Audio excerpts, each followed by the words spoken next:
يلا يا اخوات في الامام، بسم الله.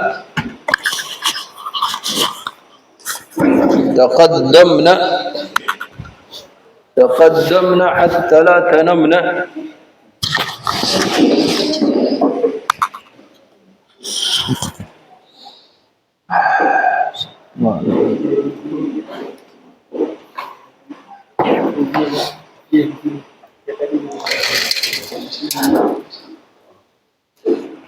اليوم إذا تصبروا إلى الساعة 9 خلاص نكمل الكتاب في الأسبوع المقبل. كيف رأيكم؟ تصبرون ولا لا؟ الله تعب من الآن. الله. بسم الله والحمد لله والصلاة والسلام على رسول الله صلى الله تعالى عليه وسلم. هذا مفتتح المجلس رقم التاسع أو الثامن أو العاشر؟ الثامن. هذا مفتتح المجلس الثامن. قال الإمام الترمذي عليه رحمة الله: باب ما جاء في صفة خبز رسول الله صلى الله عليه وسلم. لا تجلسي خلف العمود كلها.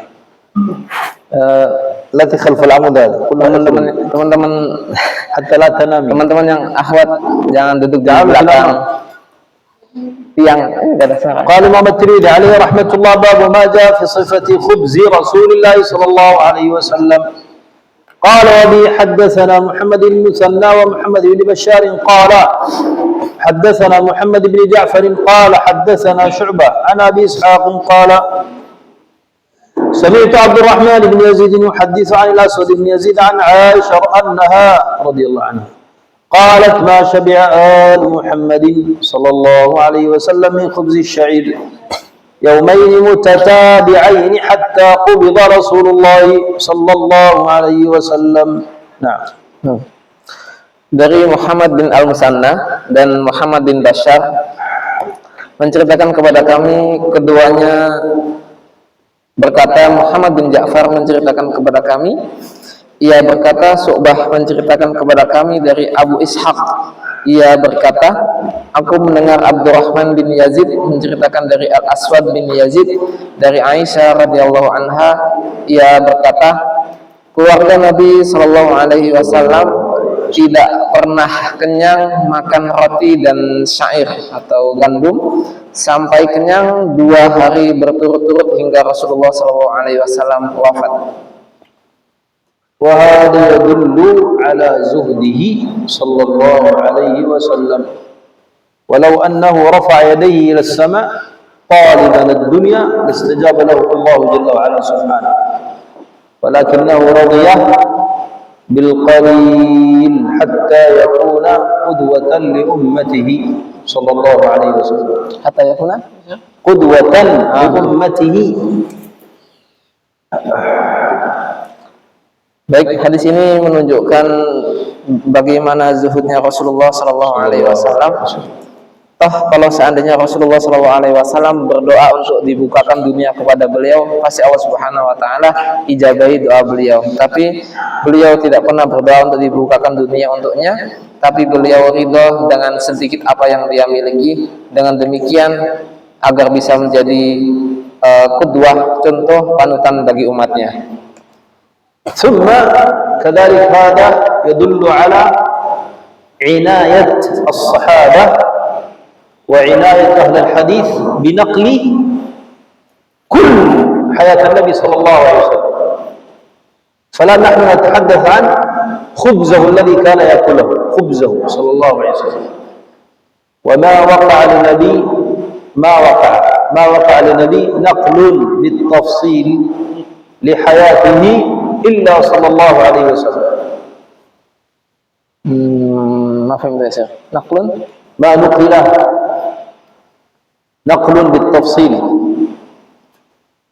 كيف لبس، كيف أكل، كيف شرب، كيف نام، ما وقع لنبي من الأنبياء. موسى عليه السلام لا نعرف بالتفصيل الدقيق عن حياته، لا نعرف. إبراهيم عليه السلام بالتفصيل عن حياته لا نعرف، ولكن رسول الله بالتفصيل عن حياته نعرف. إذا ما نقل النقل في السنة بالتفصيل لنبي من الأنبياء إلا رسول الله صلى الله عليه وسلم.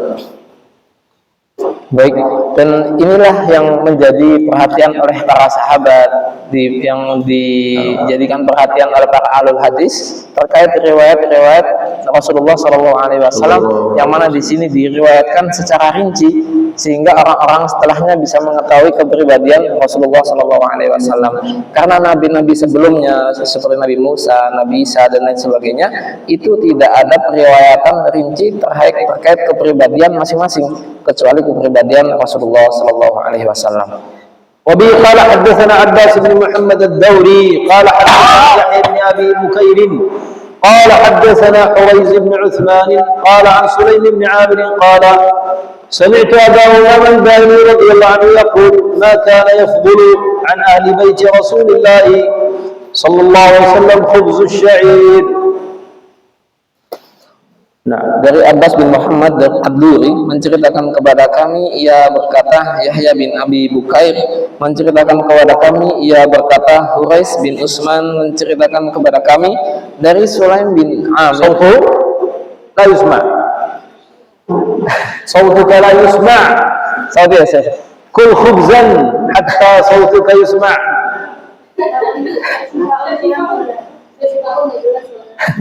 Lama pun setiap hari makan nasi, badan kecil, suara kecil.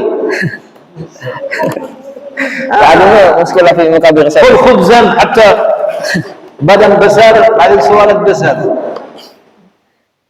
Ada muskilah fi mukabir saya. Asal muskilah mukabir الصوت, muskilah kita. Baik. Bismillah. Coba. Bismillah. حقا السلام عليكم سوف يسمع صوتك الآن. Mungkin الكرسي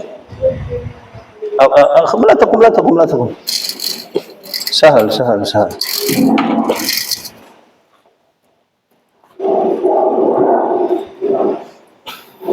هكذا. ما زال عالقا. بسم الله. خلاص.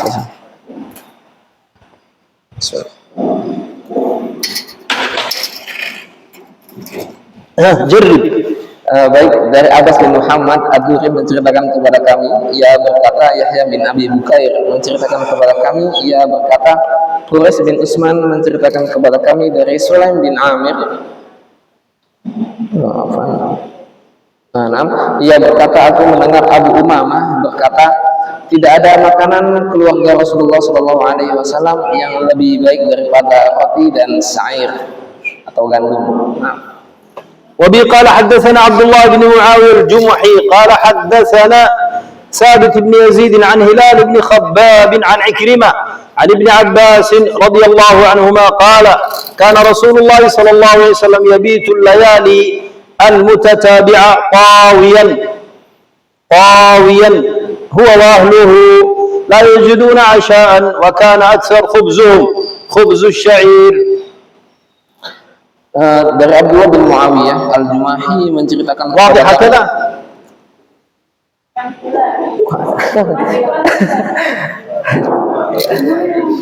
أنا قلت له كل خبزا أفضل لك.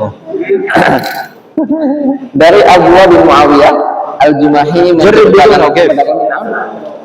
Apa sih? بدونه Biduna hada?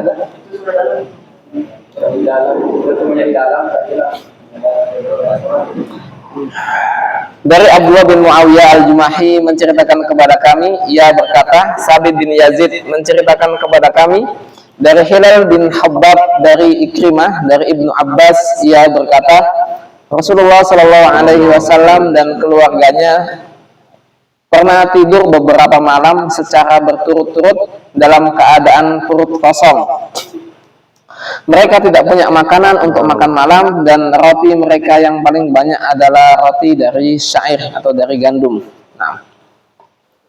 وبه قال حدثنا عبد الله بن عبد الرحمن قال حدثنا عبيد الله بن عبد المجيد الحنفي قال حدثنا عبد الرحمن بن عبد الله بن دينار قال حدثنا أبو حازم عن سهل بن سعد أنه قيل له أكل رسول الله صلى الله عليه وسلم النقي يعني الحواري، فقال سهل ما رأى رسول الله صلى الله عليه وسلم النقي حتى لقي الله عز وجل. فقيل له هل كانت لكم مناخل على عهد رسول الله صلى الله عليه وسلم؟ قال ما كانت لنا مناخل. قيل كيف تصنعون بالشعير؟ قال كنا ننفخه فيطير منه ما طار ثم نعجنه. Dari Abdullah bin Abdurrahman menceritakan kepada kami, ia berkata, Ubaidullah bin Abdul Majid Al-Hanafi menceritakan kepada kami, Abdurrahman yakni bin Abdullah bin Dinar menceritakan kepada kami, ia berkata, Abu Hazm menceritakan kepada kami dari Sahal bin Sa'ad bahwasanya pernah ditanyakan kepadanya, apakah Rasulullah SAW pernah memakan naki, gandum putih yang halus? Sahal menjawab, Rasulullah SAW tidak pernah melihat naki hingga bertemu Allah Subhanahu Wa Taala. Kemudian dikatakan kepadanya, apakah kalian memiliki ayakan di masa Rasulullah SAW? Sahal menjawab, kami dulu tidak memiliki ayakan. Ditanyakan kepadanya, lalu apa yang kalian perbuat dengan gandum tersebut? Sahal menjawab, kami meniupnya hingga berterbanganlah apa yang berterbangan darinya, lalu kami mengadanya. هل فهمتم هذا؟ Anak yunaqqa. ينقى. إذا دخلتم إلى أندمار أو الفمار تجدون في مكان الخبز مكان روتي هذا أحيانا روتي أبيض، هذا رقق نخل حتى يصير هكذا. في العين تحب هذا، ولكن في الصحة مضر حقا، من حيث الصحة مضر. وأحيانا تجدون روتي أسمر، لونه أسمر. هذا لم ينخل. المقصود بالنخل ماذا؟ ينقى حتى تخرج منه القشرة. القشرة تخرج القشرة هذه فيوكل الدقيق الذي في الداخل، وهذا مضر في الصحة. Kisah latif jidan هكذا. مثل الأرز. نعم. الأرز هذا أليس فيه قشرة خارجية؟ قشرة هذا. ما قشرة. قشرة الغطاء الخارجي للأرز. نعم. في الداخل موجود دقيق، صح؟ ليس القشرة التي تنقى، مثل لما المزارع عندكم هنا مزارع الأرز، كيف يحصدون الأرز؟ يجمع الأرز، صح؟ ثم يضربونه هكذا، صح؟ نعم. يخرج ماذا؟ الأرز فقط، صحيح؟ صحيح أو لا؟ ثم بعد ذلك ماذا يفعلون؟ خرج الأرز فقط، صحيح؟ قديما يأخذون الدقيق من الأرز فقط، لأن العرب يأكلون القمح أكثرهم، يأخذ الدقيق من القمح. فماذا يفعلون؟ القشرة الخارجية هذه يخرجونها، القشرة الخارجية يخرج. لماذا؟ لأن الخبز إذا أخرج القشرة صار أبيض في العين حقا، لكن في الصحة ليس جيد. لذلك تجد في الروتي هذا موجود في أندمارت أو الفمار، روتي أبيض وروتي أسمر. الأسمر في النظر ليس جيد، لكن للصحة أفضل. الخلاصة ماذا؟ إخراج القشرة ليس جيد. الله تعالى سبحانه قال وخلقنا كل شيء موزون.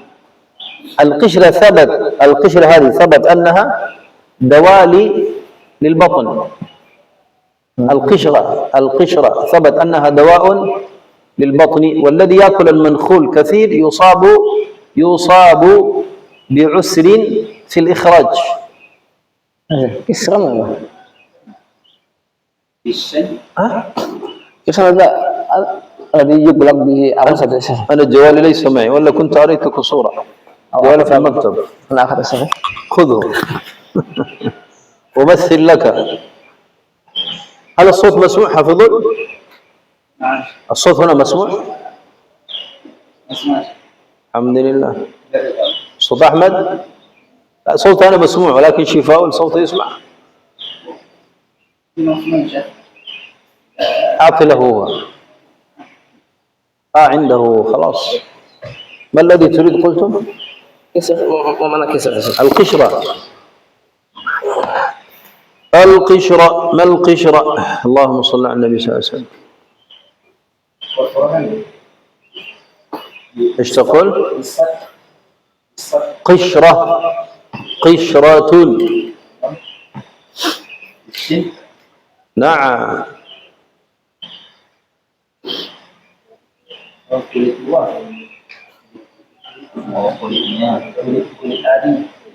نعم. تقولون كلية أليس كذلك؟ Coba lihat gambarnya. Kisah.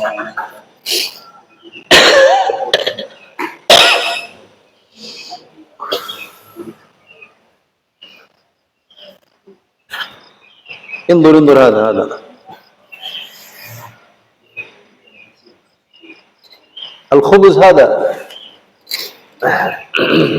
تنظرون أو لا؟ لا، إذا نظرتم لن تنظروا. إذا كان أرز سوف تنظرون من بعيد. هذا أسمر هكذا، لماذا؟ انظروا. الخبز أسمر لماذا؟ القشرة لم تخرج منه. طحن مع قشرته. نعم. Jadi kalau bahasa Jawanya gabah itu ya? طحن مع قشرته. Kalau bahasa Indonesia apa? Gabah. Oh, gabah bener ya? Oh, kira bahasa Jawa. Gabah. Dan mazalah fi al-jil kata saya, al-maksud. Nah, al-asmar hadi. Allahumma shalli ala Nabi sallallahu alaihi wasallam. Ya, Pak, tulis gabah di sini.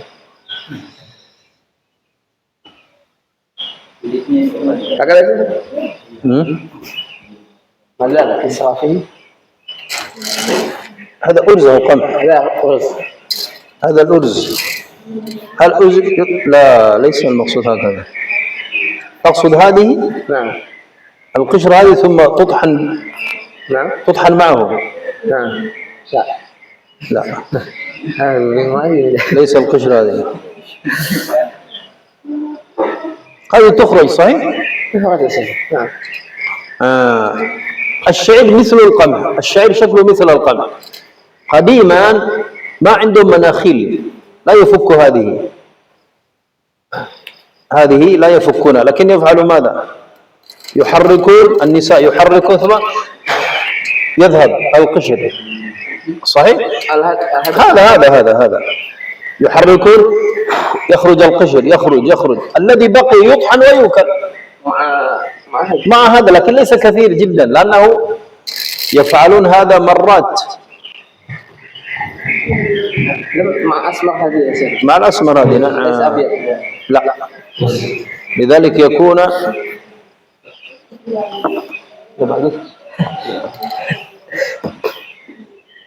memang ada ya?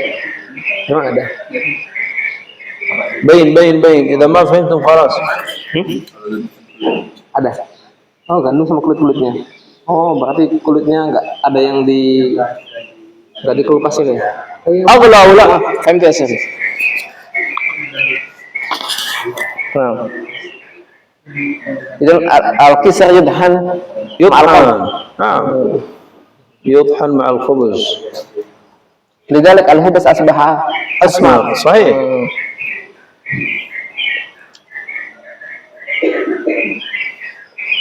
yang al-khulasa huna Rasulullah sallallahu alaihi wasallam lam ya'kul marah.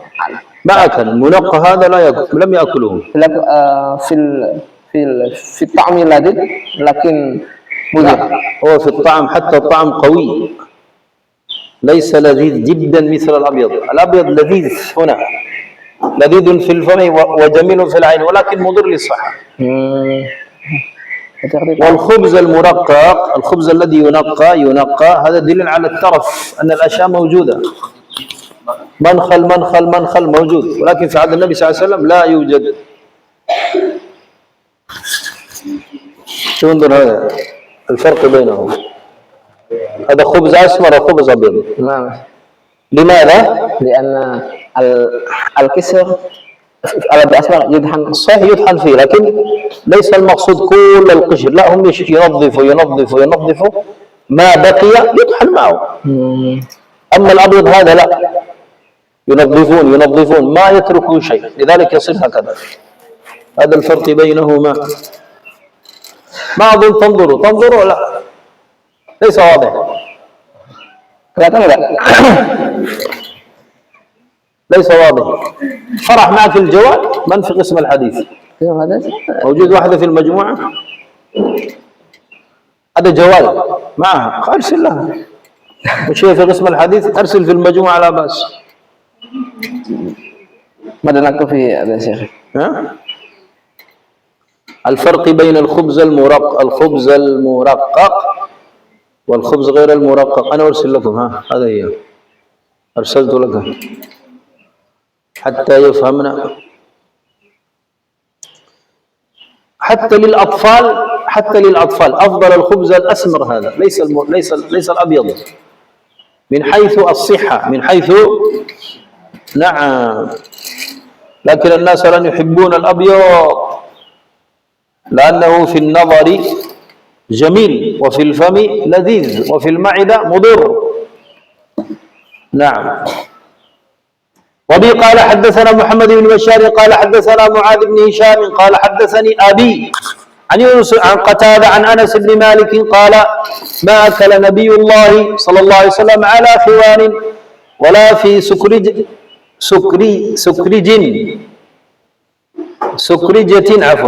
ولا خبز له مرقق. قال فقلت لقتادة فعلى ما كان يأكلون؟ قال على هذه السفرة. نعم. Kalau Muhammad ibni Bashar sih, ما وجدته 147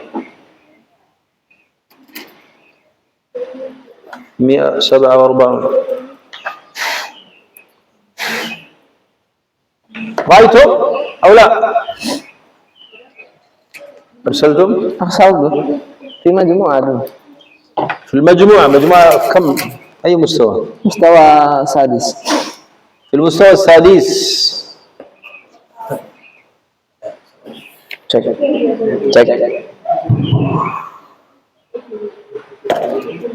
147. Nah, 47.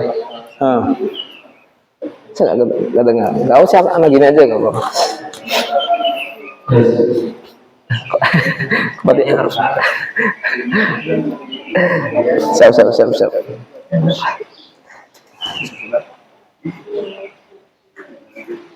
الله يا أحمد. بسم الله. حدثنا محمد بن بشار قال حدثنا معاذ بن هشام قال حدثني أبي. نعم. Kalau Muhammad bin Bashar lama tak rasa. خلاص أنا قرأته. Baik, penjelasan sedikit terkait hadis sebelumnya kan. Jadi kalau misalkan gandum itu, gandum itu ada yang memang dijadikan tepung itu bersama dengan kulitnya, ya. Ada juga yang tanpa kulitnya, artinya bersih, sehingga nanti hasil rotinya itu ada yang putih itu karena memang itu udah hasil dijadikan tepung tapi tanpa kulit. Kemudian yang pakai kulit itu warnanya coklat, maksudnya hasil dari rotinya sendiri nanti warnanya coklat. Nah, adapun yang putih itu memang kelihatannya enak dan dipandang di mata lebih bersih daripada yang coklat, tapi pada hakikatnya itu lebih baik yang coklat daripada yang putih. Kemudian lanjut di hadis yang ke-147. Dari Muhammad bin Bashar menceritakan kepada kami, ia berkata, Mu'ad bin Hisham menceritakan kepada kami, ia berkata, ayahku menceritakan kepadaku dari Yunus, dari Qatadah, dari Anas bin Malik, ia berkata, Nabi Allah Shallallahu Alaihi Wasallam tidak pernah makan dengan khiwan. Nah, khiwan atau meja tidak pula dengan suku raja. Suku raja, yaitu piring, dan beliau juga tidak pernah dibuatkan roti yang renyah. Maka aku pun berkata kepada Qatadah, lantas dengan apa mereka makan? Qatadah menjawab dengan menggunakan sufar, yaitu piring yang terbuat dari kulit. Muhammad bin Bashar berkata, Yunus yang meriwayatkan dari Qatadah ini adalah Yunus al-Iskaf. Nah. ما المقصود بالسكر؟ الخوان المنضداء، الخوان المنضداء. نعم. ماد. Nah. Jadi yang dimaksud dengan khiwan di sini, khiwan. Makalah Nabiullah ala khiwan. Jadi Rasulullah tidak pernah makan dengan khiwan. Maksudnya khiwan di sini adalah pakai meja. ثم ولا في سكرجة، السكرجة إناء يوضع فيه مشهيات قبل الأكل. إناء يوضع فيه أشياء مشهية قبل الأكل. مشهيات. المشهيات هنا ثم الأكل هنا. فالمشهيات قبل الأكل حتى تفتح نفسك. Musyahiyat. نعم مشهيات أو مقبلات على عادة العرب، أو مقبلات. نعم. أنتم قبل تأكلون ماذا تضعون؟ في بيوت الأغنياء ليس الفقراء. قبل الأكل ماذا موجود؟ لا الفقراء. الأكل مباشرة. نعم لكن الأغنياء ليس الأكل مباشرة. Ala kulli sukri jada ina suma yuda fi يوضع في مشهيات. dan يعني مثلا السنبل من المشهيات. نعم من المشهيات. musyahiyat. نعم لأن تجعلك تأكل كثيرا. كل طعام من غير سنبل سوف تأكل قليل، أما طعام مع السنبل سوف تأكل كثير. نعم لكن أنتم المشهيات فقط السنبل، أما في بيوت الأغنياء كثيرة جدا. Mislu ada sih. مثل المخللات، السلطة، الطماطم توضع في الخل، الخيار يوضع في الخل، الليمون يوضع في الخل ثم يقدم قبل الطعام، فإذا أكلت منها اشتهيت الطعام فأكلت كثيرا. نعم. المقصود بماذا؟ ليس المقصود السكرجة، لكن السكرجة دليل على الغنى، دليل على التوسع. فهمتم؟ نعم. Jadi sukrija, tapi huna maktub sukur raja. صحيح سكرجة. نعم. Jadi yang dimaksud dengan sukur raja ini sebuah wadah yang memang diisi dengan hal-hal yang bisa membuat kita itu nafsu makan, atau kalau istilahnya Syekh tadi itu makanan pembuka. Makanya kalau saya tadi bilang, kalau kalian di rumah makan itu kalian mulai dengan makan apa? Biar kalian bisa nafsu makan setelahnya, biar kalian makan setelahnya makan banyak. Tapi kata saya ini memang orang-orang kaya saja yang biasanya ngelakuin hal ini. Kalau yang menengah-menengah tentu nggak ada yang seperti ini. Misalkan kalau saya tadi menganalogikan seperti sambal, tapi ini bukan seperti sambal. Kalau kita makan kemudian di situ pakai sambal, itu kan membuat kita makannya lebih banyak bagi yang suka sambal. Bahkan terkadang ada orang yang nggak yang udah suka sambal kemudian makan nggak ada sambalnya, udah makannya dikit aja. Nah, tapi yang dimaksud dengan sukrija di sini, yang piring yang berisi berbagai hal yang bisa membangkitkan nafsu makan. Misalkan kalau disampaikan saya tadi, kayak misalkan ada tomat, kemudian tomat di situ dimasukkan di wadah cuka atau wortel atau lemon dan lain sebagainya. Nah, itu andai kata makanan pembukanya seperti hal-hal tersebut, maka setelahnya itu bisa dimungkinkan makannya lebih banyak.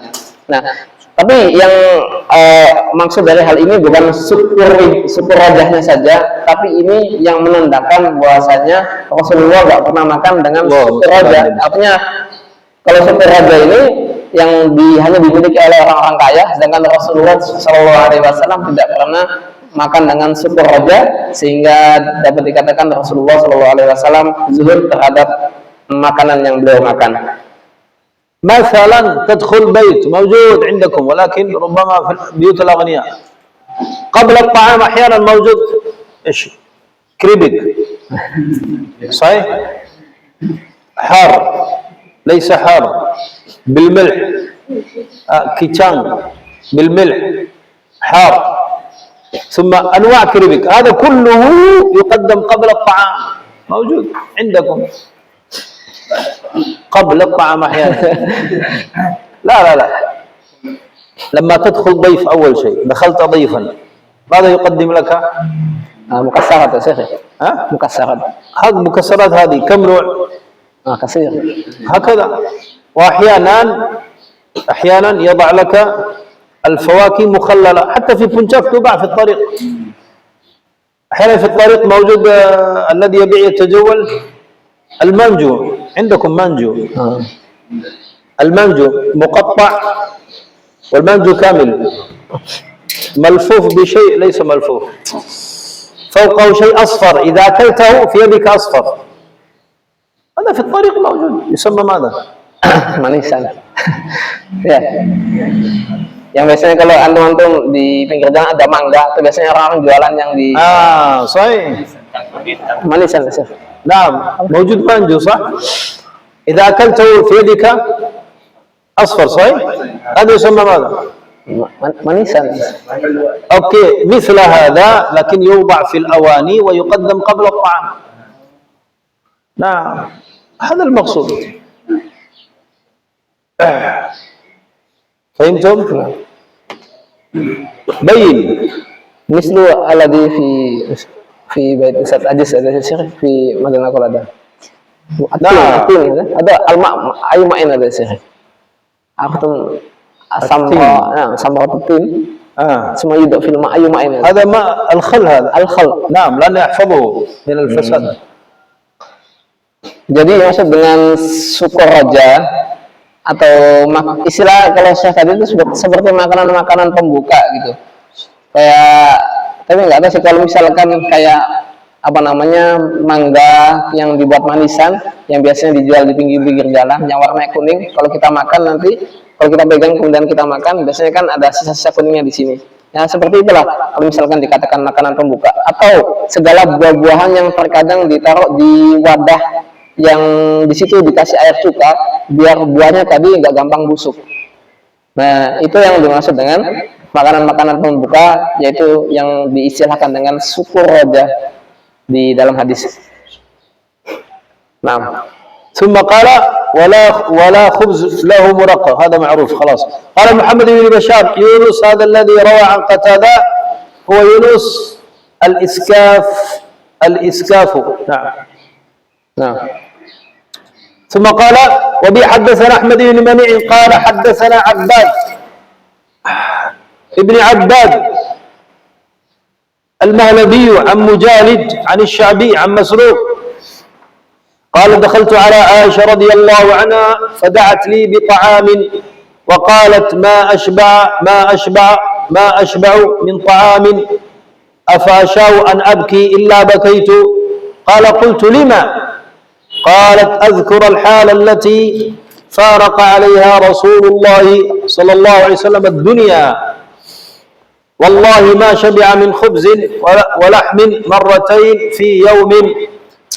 Dari Ahmad bin Malik menceritakan kepada kami, ia berkata, Abbad al-Muhallabi menceritakan kepada kami dari Mujalid, dari Asy-Sya'bi, dari Masruq, ia berkata, aku menemui Aisyah lalu ia memanggilku untuk makan dan berkata, ketika aku kenyang karena makanan lalu ingin menangis, maka saya pun menangis.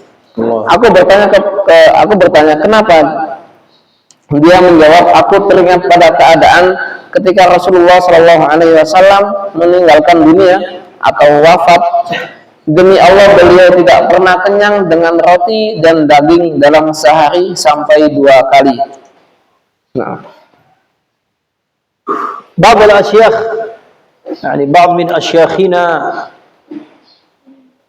مرة في يوم من الأيام ذكر ما كان عليه رسول الله، ذكر ما كان عليه رسول الله فبكى، وكانت هنالك وليمة كبيرة فيها ما لذ من الطعام، فلما تذكر ما كان برسول الله صلى الله عليه وسلم من جهد فبكى ثم قام وترك الطعام مثل عائشة رضي الله عنها. ثم حاول الناس أن يأكل فرفض، لم يأكل يومه ذلك إلا بعد العشاء. ونحن علينا أن نتذكر ما كان برسول الله صلى الله عليه وسلم من جهد لعلنا نقتدي به، وكذلك لعل القلوب هذه ترقى. نعم. اللهم صل على النبي صلى الله عليه وسلم. من المشايخ واحد من مشايخي تذكر رسول الله صلى الله عليه وسلم وما كان به من جهد فبكى وترك الطعام. هذا كما في الحديث الذي صار طعام الوليمة. لا لا ليس المقصود هذا، لكن هو ذهب للوليمة، ولكن لما تذكر رسول الله ترك الطعام. نعم.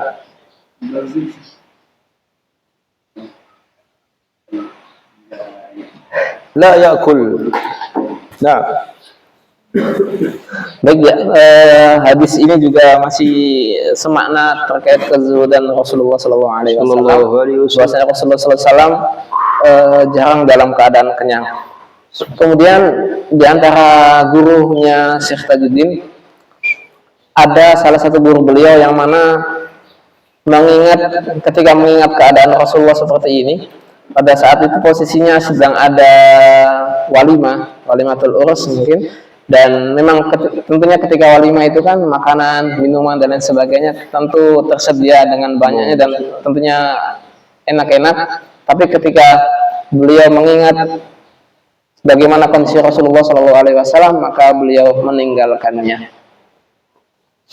وبه قال حدثنا محمود بن غيلان قال حدثنا أبو داود قال حدثنا شعبة عن أبي إسحاق قال سمعت عبد الرحمن بن يزيد يحدث عن الأسود بن يزيد عن عائشة رضي الله عنها قالت ما شبع رسول الله صلى الله عليه وسلم من خبز الشعير يومين متتابعين حتى قبض. Dari Mahmud bin Ghailan menceritakan kepada kami, ia berkata, Abu Dawud menceritakan kepada kami, ia berkata, Syu'bah menceritakan kepada kami dari Abu Ishaq, ia berkata, aku mendengar Abdurrahman bin Yazid menceritakan dari Al-Aswad bin Yazid dari Aisyah, ia berkata, Rasulullah SAW tidak pernah kenyang makan roti dan syair atau gandum selama 2 hari berturut-turut hingga beliau wafat.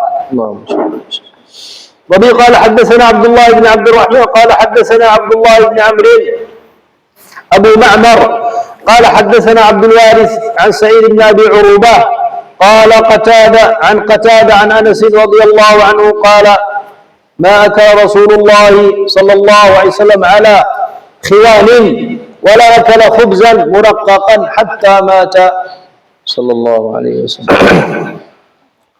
Dari Abdullah bin Abdurrahman menceritakan kepada kami, ia berkata, Abdullah bin Amr bin Abu Ma'mar menceritakan kepada kami, ia berkata, Abdul Waris menceritakan kepada kami dari Sa'id bin Abi Arubah dari Qatadah dari Anas, ia berkata, Rasulullah SAW tidak pernah makan di atas meja makan dan tidak pernah makan roti empuk hingga beliau meninggal. Nah, maksudnya khubzan muraqqaqan tadi itu roti empuk karena dihasilkan dari gandum yang mana kulit gandumnya sudah terlepas sehingga rotinya empuk tadi itu. Nah, dan itu menandakan bahwasanya makanan Rasulullah SAW tidak dari roti yang empuk. Nah, لعل بعضكم يسأل هل الأكل على الخوان يجوز أو لا؟ Nah, mungkin di antara teman-teman ada yang bertanya, kira-kira makan di atas meja itu boleh apa enggak? لأن فعل النبي صلى الله عليه وسلم الترك، فعله الترك، Rasulullah ترك ذلك. Nah, karena dari hadis ini kita bisa tahu bahwasanya Rasulullah ketika makan itu meninggalkan meja atau enggak pakai meja. فهل يجوز الأكل على الخوان أو لا؟ Oleh karena itu boleh enggak makan di atas meja? يجوز. نعم الأكل على الإخوان لا بأس، هذا من باب العادات، من باب العادات. ورسول الله صلى الله عليه وسلم ما تركه لأنه حرام، وإنما تركه من باب التواضع. نعم. Hukumnya boleh, jais, dan karena apa yang dilakukan Rasulullah SAW itu juga merupakan sebuah tradisi, dan bukan berarti Rasulullah tidak memakai meja karena keharamannya, tapi karena ketawaduan beliau. باب ما جاء في صفة إذان رسول الله صلى الله عليه وسلم. قال الترمذي عليه رحمة الله قال وبه حدثنا محمد بن سهل بن عسكر وعبد الله بن عبد الرحمن قال حدثنا يحيى بن حسان قال حدثنا سليمان بن بلال عن هشام بن عروة عن أبيه عن عائشة رضي الله عنها أن رسول الله صلى الله عليه وسلم قال نعم الإدام الخل. نعم. قال عبد الله عفوا قال عبد الله بن عبد الرحمن في حديث نعم الإدام أو الأدم الخل. نعم. Dari Muhammad bin Sahal bin Askar dan Abdullah bin Abi Rahman menceritakan kepada kami, keduanya berkata, Yahya bin Hasan menceritakan kepada kami, ia berkata, Sulaiman bin Bilal menceritakan kepada kami dari Hisham bin Arubah dari ayahnya dari Aisyah, ia berkata, sebaik-baik lauk adalah cuka. Abdullah bin Abdul Rahman berkata di dalam hadisnya, ni'mal idamu awil udumu al khallu, sebaik-baik lauk adalah cuka. وللحديث قصة، للحديث قصة. رسول الله صلى الله عليه وسلم رجع إلى بيته وقال لزوجته هل من شيء؟ هل من أكل؟ قالت لا يوجد إلا الإدام، إلا الخل فقط. هل من إدام؟ قالت لا الخل. فجعل رسول الله صلى الله عليه وسلم يأكل منه ويثني عليه. نعم الإدام الخل، والخل معروف، لا أظن لا يستطيع أحد منكم أن يأكله حقا، لا يمكن أن يطعم، ولكن هذا من حسن أخلاق رسول الله، من تواضعه. وكذلك فيه فائدة الثناء على صنيع الزوجة وإن كان قبيحا. نعم. لكن الخل خل مر جدا لا يؤكل، مختلط مع خبز يا شيخ. لا ليس مختلط مع الخبز، هو يأكل بالخبز. نعم. الخل مر، يأخذ الخبز يغمس ويأكل. نعم الإدام الخل، يأكل. نعم الإدام الخل، هذا ثناء لزوجته، وليس أن الخل يعني يؤكل، أكله صعب جدا حقا، الذي لم يعتد لا يستطيع. الخل Cuka. لا ليس الملح. نعم. Baik. Jadi di hadis yang ke-151 ini kita sudah di bab yang ke-26, yaitu terkait lauk Rasulullah SAW. Jadi hadis ini ada kisahnya. Jadi ketika Rasulullah SAW pulang ke rumahnya dan didapati di situ ada Aisyah, kemudian Rasulullah bertanya, apakah ada lauk gitu kan, misalkan, apakah ada makanan? Maka lauk ya, apakah ada makan? Maka Aisyah berkata ada, tapi hanya ada cuka, gitu kan? Maka Rasulullah SAW makan, istilahnya makan roti itu dengan lauk cuka, dan tentunya cuka kan rasanya gimana kalau cuka itu? Asam pahit gitu ya. Nah, tapi Rasulullah ketika menjadikan cuka ini saat itu sebagai lauk, bukan apa namanya mengucapkan hal-hal kecuali mengatakan seenak-enak lauk adalah cuka, dan ini merupakan alangkah baiknya akhlak Rasulullah, dan beliau saat itu juga memuji seorang istrinya. Oleh karena itu di sini bisa dimaknai sejelek-jelek apapun masakan sang istri, maka pujilah. Nah, hada min al-akhlaq. Dan karena apa? Karena hal demikian termasuk dari akhlak yang mulia. Attaqullah ta'amu laysa jayyid. Astagfirullah. Nah, Kalau bilang bagus nanti masakin gitu. nah kalau nusni 'alaiha. لا وقت الأكل لما تأكل أثني ثم لا بأس بعد ساعتين بعد 3 ساعات بين لكن ليس وقت الأكل سوف تحزن. Tapi ada masukan tadi. ربما إذا قلت هكذا هي خلاص غضبت وتركت الطعام لا تأكل. كل معها بالهدوء بعد ساعتين بعد 3 ساعات بعد 4 ساعات أخبرها لا بأس. Jadi nanti kalau misalkan posisinya lagi makan gitu kan, kemudian makanannya kurang enak gitu kan, saat dikala itu maka pujilah, mau enak atau nggak enak tetap dipuji. Nah, tapi kalau misalkan muncul sebuah kekhawatiran dari diri kalian, misalkan ini kalau saya puji terus takutnya masaknya gini terus. Nah, gitu kan. Tapi bukan seperti itu. Jadi misalkan ketika makan aja makan bareng ya kan, kemudian kalau nggak enak ya tetap dipuji, tapi setelah 1 jam 2 jam setelah makan baru dijelasin baik-baik. Nah itu caranya, bukan dipuji terus nggak ada penjelasan setelahnya, nggak ada tabayun, takutnya nanti keterusan. Nah, وبي قال حدثنا قتيبة قال حدثنا أبو الأحوص عن سماك بن حرب قال سمعت النعمان بن بشير يقول ألست في طعام وشراب ما شئتم لقد رأيت نبيكم صلى الله عليه وسلم وما يجد من الدقل ما يملأ بطنه. نعم. Dari Qutaibah menceritakan kepada kami, ia berkata, Abul Ahwas menceritakan kepada kami dari Simak bin Harb, ia berkata, aku mendengar An-Nu'man bin Bashir berkata, bukankah kalian makan dan minum sekehendak kalian? Sungguh aku telah melihat Nabi kalian Sallallahu Alaihi Wasallam dan beliau tidak mendapati kurma kualitas rendah sekalipun untuk mengganjal perutnya. وبي قال حدثنا عبده ابن عبد الله الخزاعي قال حدثنا معاذ بن هشام عن سفيان عن محارب بن دثار عن جابر بن عبد الله رضي الله عنه قال قال رسول الله صلى الله عليه وسلم نعم الإدام الخل.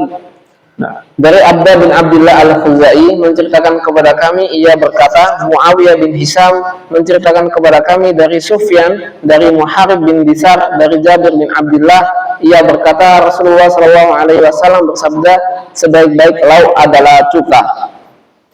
هنا نعم الإدام الخل دليل في الحديث على أن الأصل عدم عيب الطعام. نعم. لكن هنالك سؤال، ما القول إذا دخلت مطعم واشتريت طعاما ولما اشتريته وجدت فيه خلل كبير لا يسكت عليه، هل تسكت وتأكل؟ ما قولكم؟ نعم. وما عرفكم في restoran biasanya? نعم. Baik, di sini disebutkan nikmal idamu al-khallu, bahwasanya sebaik-baik lauk adalah cuka. Jadi tadi sebelumnya juga sudah disebutkan, dan ini menandakan bahwa pada asalnya kita tidak diperbolehkan untuk mencela sebuah makanan. Nah, termasuk cuka ini. Nah, kalau misalkan kita datang di sebuah tempat makan, di restoran, di warung dan lain sebagainya, kemudian kita mendapatkan aib yang ada di sana, kira-kira kita diam aja atau mengutarakannya, bahwasanya itu ada hal-hal yang kurang. Nah, misalnya, ما قولكم وما عرفكم ها؟ gimana kira-kira pendapat antum kalau misalkan antum makan di restoran ternyata masih mentah dagingnya dan lain sebagainya, kira-kira antum diam apa atau bilang ke pihak yang bersangkutan?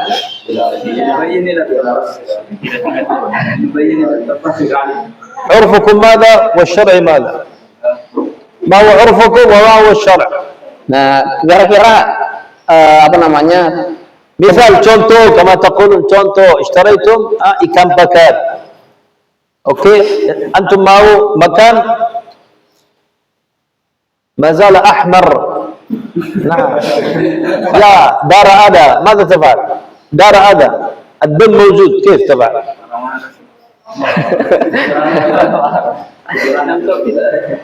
نعم.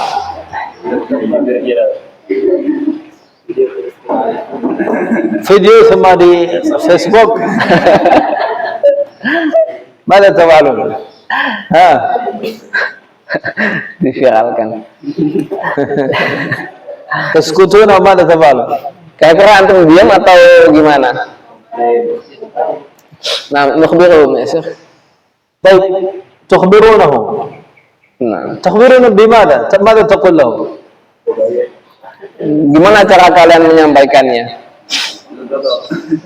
بالغضب. ها ماذا تقولون بسرعة؟ إذا كان المال فيه عوض، المال فيه عوض ليس من حقك أن تسكت، ولا يخالف هذا السنة. لا تقول لا من السنة عدم عيب الطعام، عدم عيب الطعام في البيت، لأن في البيت ما في عوض. المال لمن؟ في البيت المال لمن؟ دروما المال لمن؟ المال حق من؟ حقك أنت. فأنت لما تسكت عن الزوجة تقول لا تقول للزوجة هذا الطعام ليس جيد، المال هذا لك، صحيح؟ المال هو لك، وما في البيت ما في عوض، في البيت لا يوجد عوض، لكن في المطعم موجود عوض. أنت أعطيته المال وهو أعطاك الإيكال، أعطاك السمك، هنا في عوض. فإذا كان موجود عوض، إذا أردت أن تسكت الأمر لك، نعم. لكن إذا تكلمت هذا لا يخالف السنة. لا تقول ها كيف يا أستاذ لماذا تتكلم، ورسول الله في الحديث ما كان يعيب طعاما، ما كان يعيب طعاما في بيته، ليس في المطعم، ما أكل رسول الله في مطعم. نعم، إذا كان الطعام فيه عوض في المال من حقك أن تتكلم، لأن هذا في باب الشراء، يدخل في باب الشراء. نعم، يدخل في باب الشراء، يدخل في أحكام الشراء، ولا يدخل في فقه الأسرة. أما هنا هذا فقه الأسرة، كيف تتعامل مع الزوجة. نعم، وذاك في باب الشراء، لا بد أن تفرق بينهم. نعم، تفضل. Nah, Syekh. Baik. Jadi kalau misalkan kita mendapati ketika kita membeli sesuatu di tempat makan, warung dan lain sebagainya, kemudian kita menemukan aib, misalkan yang dicontohkan sama Syekh tadi, kalau misalkan kita beli ikan bakar, kemudian ketika kita mau kita makan, kita buka, ternyata dagingnya masih ada darah-darahnya, gitu kan? Apakah kita harus diam atau menyampaikannya? Maka hendaknya kita menyampaikannya. Karena apa? Karena ketika kita membeli itu akan ada sebuah proses transaksi. Ada proses transaksi sehingga ini masuk dalam fikih jual beli. Karena di situ kan ada istilahnya apa ya? Tukar ganti dan ada garansinya gitu kan, karena kita membeli sesuatu tapi ada aibnya. Nah, oleh karena itu jangan sampai hal ini dijadikan sebagai kaidah ketika kita membeli kemudian kita menemukan aib yang ada di sana sehingga kita mengatakan oh kita nggak boleh mencela makanan, ya udah kita diam aja. Itu juga salah. Dan hal ini beda kalau misalkan kondisinya di rumah. Kalau kondisinya di rumah kemudian ada istri yang masak misalkan, kemudian makanan nggak enak, karena itu dari harta kalian sendiri dan tidak ada proses transaksi di situ. Oleh karena itu bedakan antara fikih jual beli dan fikih yang ada dalam keluarga dan bagaimana bermuamalah dengan seorang istri. Nah, واضح. قال وبه حدثنا وقال الترمذي حدثنا هناد قال حدثنا وكيع عن سفيان عن أيوب عن أبي قلابة عن زهدان الجرمي قال كنا عند الجرمي قال كنا عند أبي موسى الأشعري رضي الله عنه فأتي بلحم دجاج فتنحى رجل من القوم فقال ما لك؟ فقال إني رأيتها تأكل شيئا فحلفت ألا آكلها. قال ابن فإني رأيت رسول الله صلى الله عليه وسلم يأكل لحم دجاج. Dari Hanad menceritakan kepada kami, ia berkata, Waqi' menceritakan kepada kami dari Sufyan, dari Ayyub, dari Abu Qilabah, dari Zahdam al-Jarmi, ia berkata kami sedang berada di rumah Abu Musa al-Ash'ari radhiyallahu an, lalu dihidangkanlah daging ayam. Namun ada seorang lelaki dari kaum tersebut yang pergi menjauh, lantas dikatakan kepadanya, kamu kenapa? Ia menjawab, aku pernah melihatnya, maksudnya melihat ayam makan sesuatu, lalu aku bersumpah untuk tidak memakannya. Abu Musa berkata, mendekatlah, karena aku melihat Rasulullah SAW makan daging ayam. Nah, إذا في الحديث هذا دليل على جواز أكل لحم الدجاج فقد أكله رسول الله وفيه أن من أكل لحم الدجاج تشبها برسول الله أجر على ذلك نعم لذلك يحبنا يأكل الدجاج وليس حبا نعم. Baik, jadi hadis ini menunjukkan kepada kita bahwasanya diperbolehkan bagi kita untuk makan ayam. Nah, dan memang kalau andai kata kita memakan ayam dengan bentuk rasa cinta kepada Rasulullah SAW, bahwasanya ketika itu Rasulullah SAW juga makan ayam, maka hal demikian bisa mendapatkan pahala atas bentuk cinta kita dalam mengikuti Rasulullah SAW. Nah. وبه قال حدثنا الفضل بن سعد الأعرج البغدادي قال حدثنا إبراهيم بن عبد الرحمن بن مهدي عن إبراهيم بن عمر بن سفينة عن أبيه عن جدي قال أكلت مع رسول الله صلى الله عليه وسلم لحم حبارى. Dari Al-Fadl bin Sa'ad Al-A'raj Al-Baghdadi menceritakan kepada kami, ia berkata, Ibrahim bin Abdurrahman bin Mahdi menceritakan kepada kami dari Ibrahim bin Umar bin Safinah, dari ayahnya, dari kakeknya, ia berkata, aku pernah makan daging burung Khubara bersama Rasulullah SAW. Khubara ada mana sih? حبار الغزال لحم الغزال الغزال نعم تصاد. الغزال ماذا؟ غزال rusa ya? Rusa hijau. Nah, ما أدري. لكن ada khubara ada min as-sayd. نعم من الصيد. لحم حبارة من الصيد تصاد. نعم. وبه قال حدثنا علي بن حجر قال حدثنا إسماعيل بن إبراهيم عن أيوب عن القاسم التميمي عن زعدم الجرمي قال كنا عند أبي موسى رضي الله عنه قال فقدم طعامه وقدم في طعام لحم دجاج وفي القوم رجل من بني تيم الله أحمر كأنه مولى قال فلم يدنوا فقال أبو موسى ادنوا فإني قد رأيت رسول الله صلى الله عليه وسلم أكل منه فقال إني رأيته يأكل شيئا فقدرته فحلفت ألا أطعمه أبدا.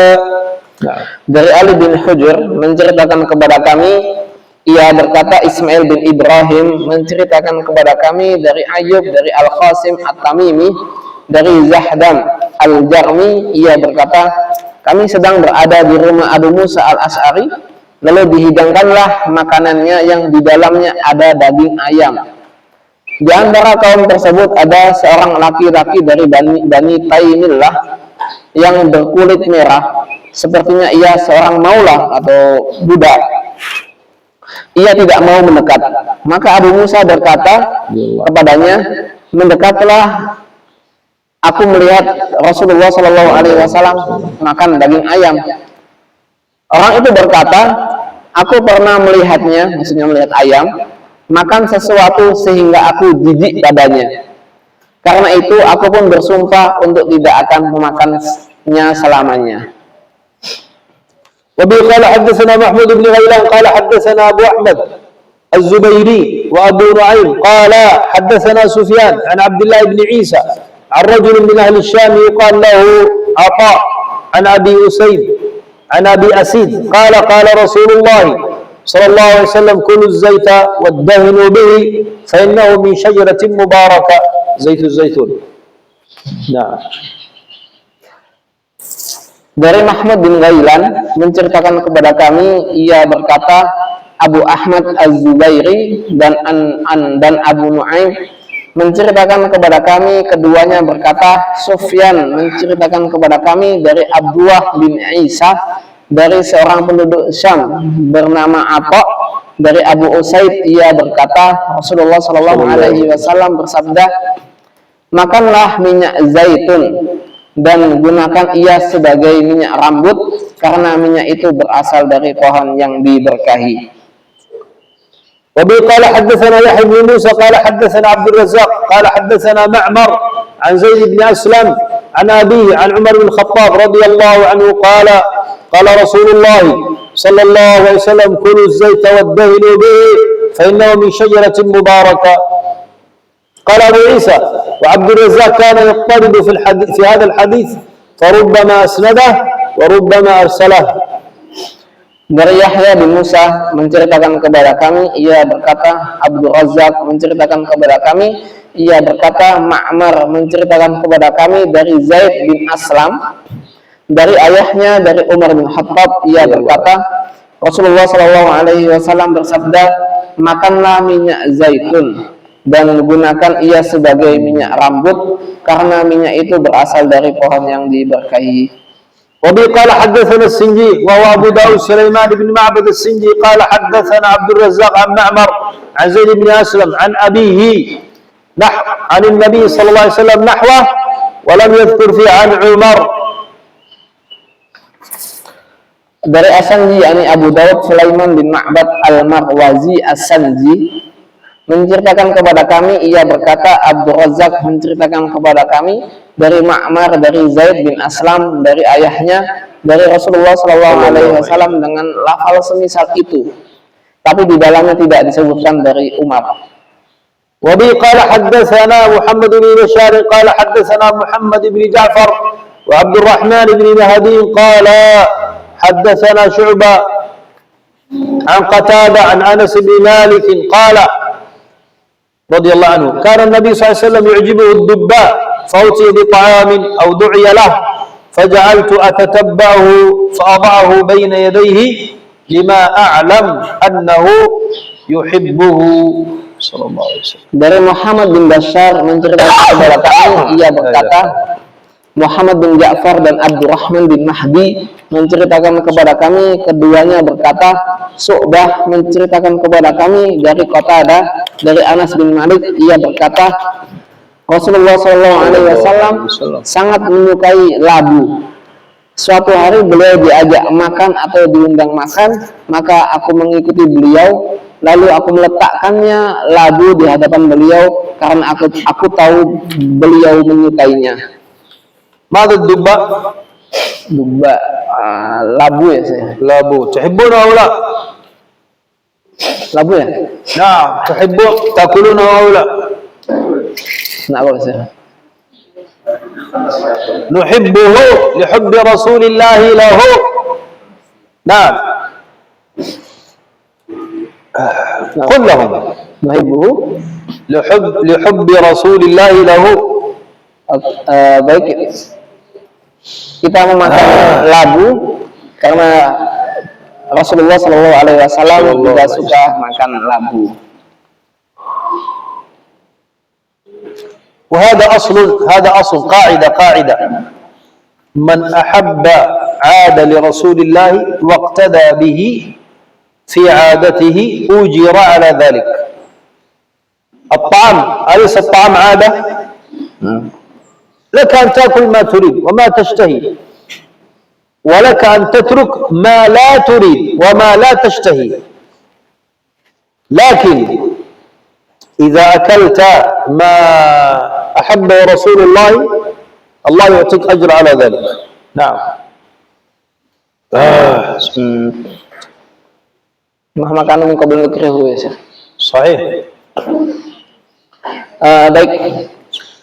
Barang siapa yang suka dengan suatu kebiasaan dan didasarkan karena Rasulullah Shallallahu Alaihi Wasallam dengan didasarkan kesukaan Rasulullah Sallallahu Alaihi Wasallam dalam kebiasaan itu, meskipun dalam hal makanan saja, dan meskipun kita sebelumnya tidak menyukainya, kemudian kita menjadikannya suka karena mencintai apa yang dilakukan oleh Rasulullah, maka kita mendapatkan ganjaran atas cinta tersebut.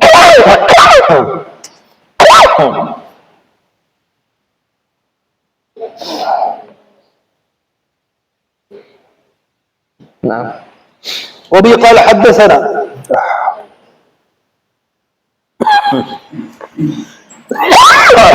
لا إله إلا الله الله الله الله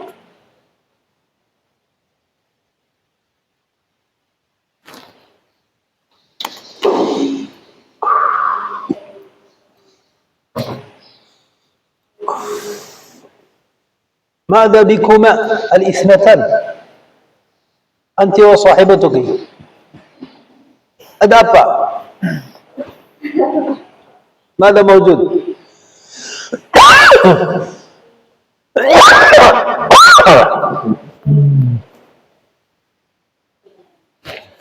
الله أكبر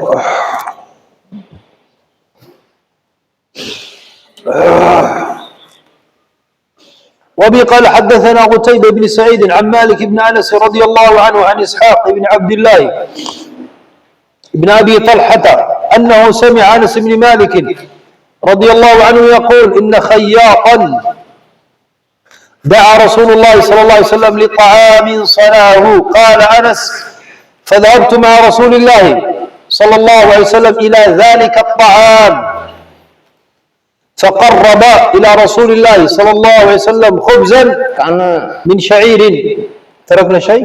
نعم حقا 161.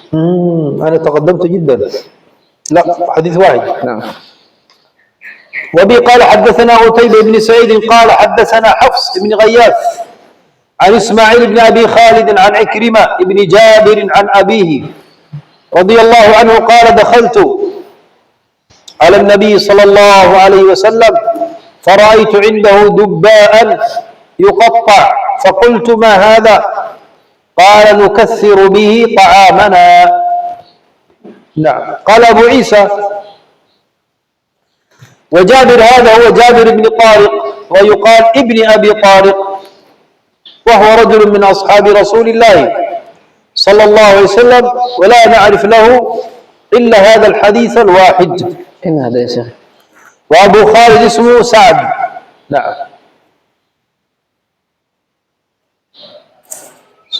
Dari Qutaibah bin Sa'id menceritakan kepada kami, ia berkata Hafiz bin Giyas menceritakan kepada kami dari Ismail bin Abi Khalid dari Hakim bin Jabir dari ayahnya, ia berkata, aku pernah menemui Nabi Shallallahu Alaihi Wasallam dan kulihat di sisi beliau ada labu yang sudah dipotong-potong. Aku bertanya, apa itu? Beliau menjawab, ini untuk memperbanyak makanan kami. Abu Isa berkata, Jabir ini adalah Jabir bin Tariq yang dipanggil dengan Ibnu Abi Tariq. Dia adalah salah seorang sahabat Rasulullah Shallallahu Alaihi Wasallam dan kami tidak mengetahui hadis yang dimilikinya selain satu hadis ini. Sedangkan Abu Khalid nama aslinya adalah Sa'ad.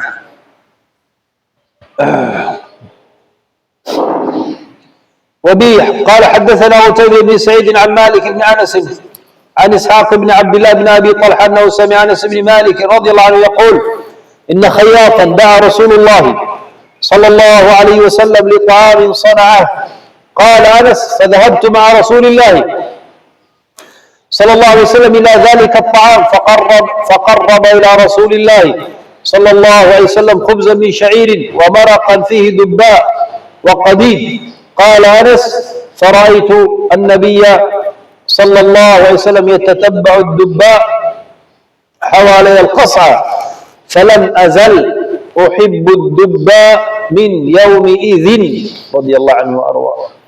Dari Qutaibah bin Sa'id menceritakan kepada kami dari Malik bin Anas dari Ishaq bin Abdullah bin Abi Talha bahwasannya ia mendengar Anas bin Malik berkata, ada seorang penjahit yang mengundang makan Rasulullah Shallallahu Alaihi Wasallam untuk menikmati masakan buatannya.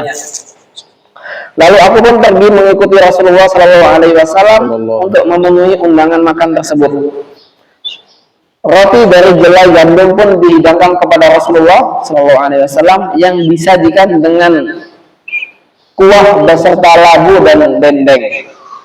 Aku melihat sendiri beliau mencari-cari labu di seputar nampan hidangan, sehingga hari itu aku pun menyukai labu. نعم هنا أنس أحب الدباء لحب النبي له، هذا ما قلته. Nah, فمن وافق حب أنس لحب رسول الله صلى الله عليه وسلم أعطي من الأجر مثل ما أعطي سيدنا أنس رضي الله عنه وأرضاه. نعم.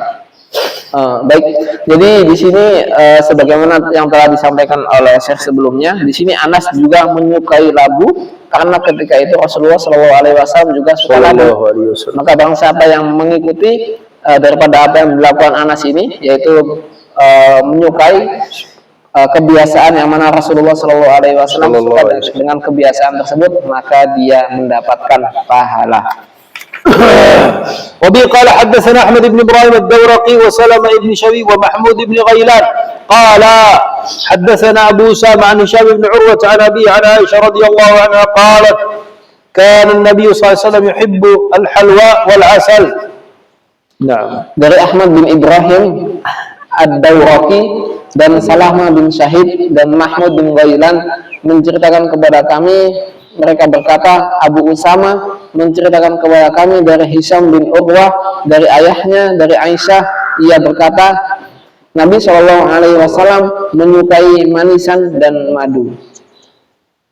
نعم. إذن حب الحلوى لا بأس وأكل العسل لا بأس. نعم. Dari hadis ini diketahui bahwasanya diperbolehkan menyukai manisan, diperbolehkan dan diperbolehkan juga untuk meminum madu.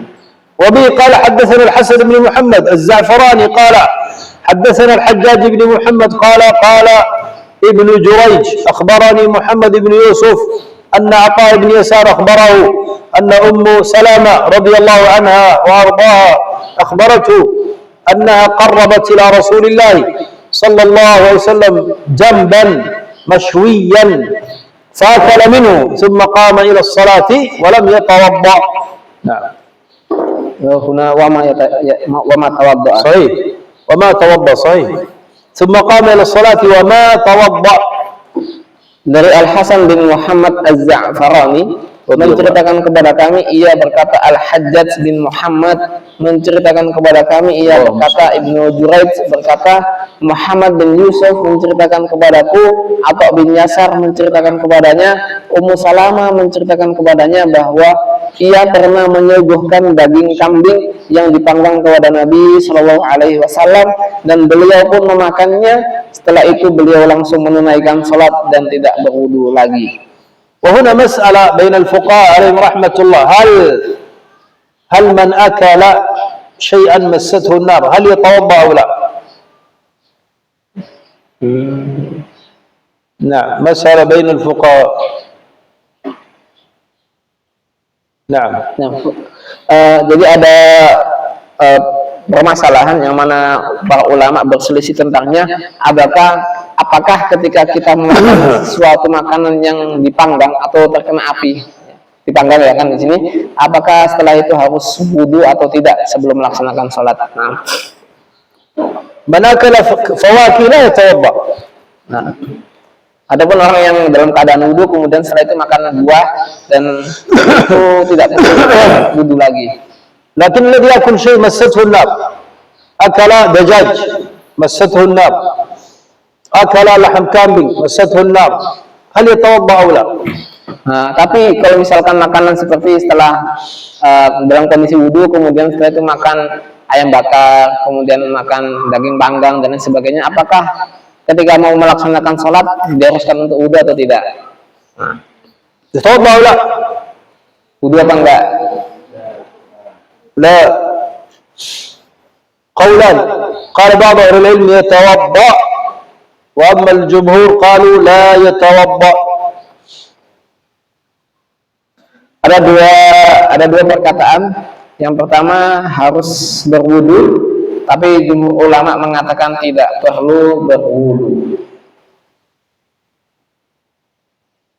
قالوا أول كان لا يتوضأ ثم نسخ فتوضأ صلى الله عليه وسلم. أول كان لا يأكل، أول كان لا يتوضأ، أو عفوا أول كان يتوضأ ثم نسخ صار لا يتوضأ. نعم. في hadis akhar ya, أحاديث Jadi ada di hadis-hadis lainnya yang mana Rasulullah SAW setelah makan daging banggal dan lain sebagainya itu berwudu, tapi dimansuh dengan hadis ini bahwasanya Rasulullah SAW setelah makan sesuatu yang hasil dipanggang atau dibakar itu tidak perlu berwudu. منسوخ قلت منسوخ Nah, نسخ الحكم nah, mansuh. نعم وقيل أن وقيل أن الأمر بالوضوء له قصة الأمر بالوضوء له قصة ما درستم هذا في الفقه مر معكم أو لا Karena nggak kalian belajar terkait itu. مرة ولكنكم نسيتم Yang mana itu hadisnya?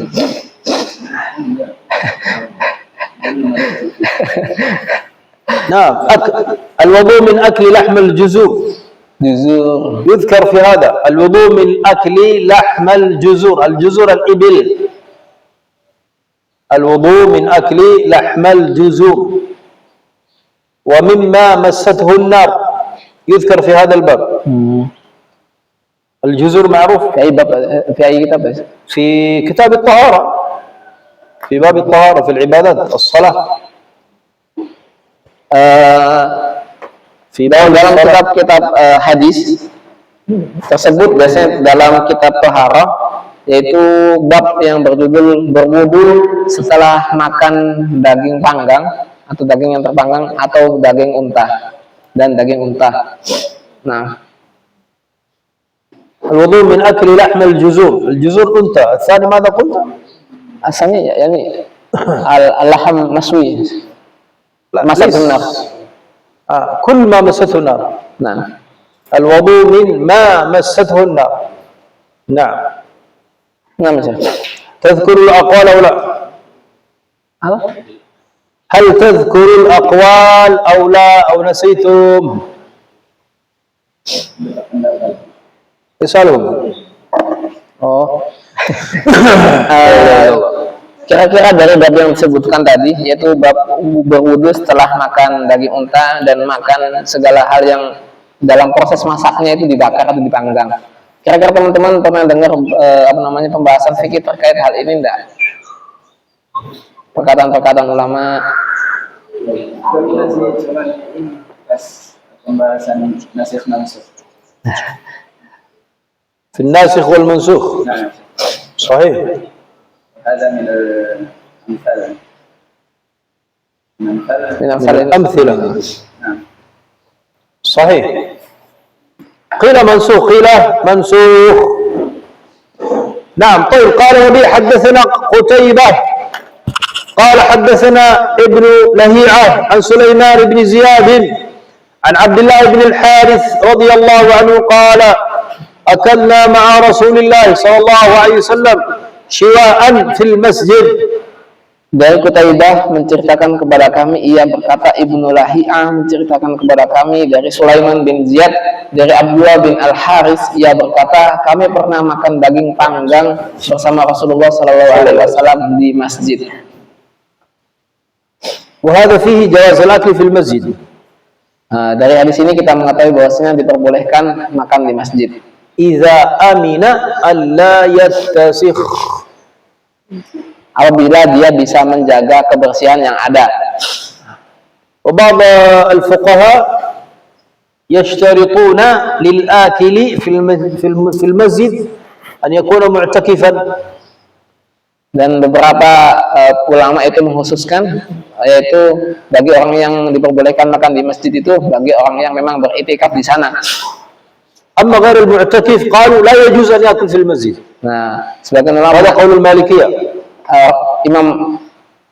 Pendapat dari mazhab Maliki mengatakan bahwasanya bagi orang yang tidak beriktikaf di masjid itu tidak boleh makan di dalam masjid. Dalam arti beli makan di luar kemudian ayo makan di masjid bareng, nah gitu. Ya, itu yang diperbolehkan bagi mazhab Maliki. Nah. لذلك إذا أردت أن تأكل في المسجد أربعة انوي الاعتكاف حتى يحل لك الأكل في المسجid على قول جميع الفقهاء. Oleh karena itu pendapat para ahli fikih, para fuqaha mengatakan, para ulama fikih, kalau andai kata antum mau makan di masjid, maka niatkanlah sebelumnya itu untuk beriktikaf di masjid. Niat al-i'tikaf di masjid. Jadi sehingga dengan niat iktikaf diperbolehkan makan di masjid. نعم. وبه قال حدثنا محمد بن غيلان قال حدثنا وكيع قال حدثنا مسعر عن أبي صخرة جامع بن شداد عن المغيرة بن عبد الله عن المغيرة بن شعبة رضي الله عنه قال ضفت مع رسول الله صلى الله عليه وسلم ذات ليلة فأتي بجنب مشوي ثم أخذ الشفرة فجعل يحز فحز لي بها منه. قال فجاء بلال يؤذنه بالصلاة فألقى الشفرة فقال ما له تربت يداه. قال وكان شاربه قد وفى فقال له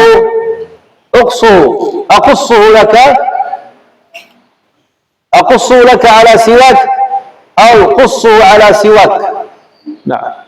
Dari Mahmud bin Ghailan menceritakan kepada kami, ia berkata, Waqi' menceritakan kepada kami, ia berkata, Mas'ar menceritakan kepada kami dari Abu Sahra Jami' bin Shaddad dari Al-Mughirah bin Abdullah dari Al-Mughirah bin Syu'bah, ia berkata, pada suatu malam aku pernah bertemu bersama Rasulullah SAW, kemudian disuguhkanlah bagian rusuk kambing yang dipanggang. Maka beliau mengambil pisau panjang dan memotong sebagian untuk diberikan kepadaku. Setelah itu Bilal datang untuk menceritakan waktu sholat telah tiba, maka beliau meletakkan pisau itu seraya bersabda, beruntunglah ia Bilal. Perawi hadis ini berkata, saat itu kumis Al-Mughirah telah memanjang, maka Rasulullah SAW bersabda kepadanya, aku akan mencukurnya untukmu seukuran siwak. Atau beliau bersabda, cukurlah ia seukuran siwak. وبه قال حدثنا واصل بن عبد الله عفوا الحديث فيه فوائد. الفائدة الأولى جواز استخدام الشوكة والملعقة والسكين في الأكل. تعرف الشوكة؟ نعم. الشوكة Ya. تأكل بها أو السكين أو الملعقة، لأن رسول الله هنا استخدمها، إذن استخدامها جائز ليس هنالك حرج. إذا أردت أن تأكل بيدك فضل، وإذا أردت أن تستخدم تلك الآلات لا بأس. نعم. Baik, hadis ini menunjukkan kebolehan menggunakan pisau, menggunakan garpu, menggunakan sendok ketika makan. Jadi mau makan pakai sendok atau mau makan pakai tangan diperbolehkan. Nah, لكن الأفضل اليد. Tapi lebih utama pakai tangan. والصحة في استخدام اليد. Dan tentunya lebih menunjang, lebih sehat juga dengan menggunakan tangan. وفعله صلى الله عليه وسلم على الدوام اليد. Adapun Rasulullah SAW seringnya makan menggunakan tangan. ما أكل بالملعقة ولكنه قطع بالسكينة قطع. Jadi Rasulullah SAW dalam hidupnya tidak pernah makan pakai sendok, tapi beliau makan pakai tangan. Adapun yang di sini Rasulullah SAW memotong daging kambing menggunakan pisau. لكنها جائزة. Tapi dengan hal demikian tetap diperbolehkan makan menggunakan sendok. Nah. وبه قال حدثنا واصل بن عبد الله قال حدثنا محمد بن فضيل عن أبي حيان التيمي عن أبي زرعة عن أبي هريرة رضي الله عنه قال أتي النبي صلى الله عليه وسلم بلحم فرفع إليه الذراع وكانت تعجبه فنهس منها. Dari Rasul bin Abdul A'la menceritakan kepada kami, ia berkata, Muhammad bin Fudail menceritakan kepada kami dari Abu Hayyan At-Taimi, dari Abu Zur'ah, dari Abu Hurairah, ia berkata, Rasulullah SAW pernah disuguhi daging, lalu beliau mengambil bagian zira'nya atau lengan. Bagian itu sangat beliau sukai, lalu beliau menggigitnya. الناس مثلا مثل الدجاج الرجل هذه فها تقولون رجل الدجاج فا صح؟ نعم. تأخذها كلها وتنهسها بالنهس، الأكل بالفم مباشرة كذا، هذا يسمى النهس، أن تأكل منها بفمك. طبعا إذا كانت خاصة لك ليس معك آخر. نعم. Baik, jadi kalau terjemahan ini lengan ya, pada hakikatnya mungkin lebih tepatnya paha.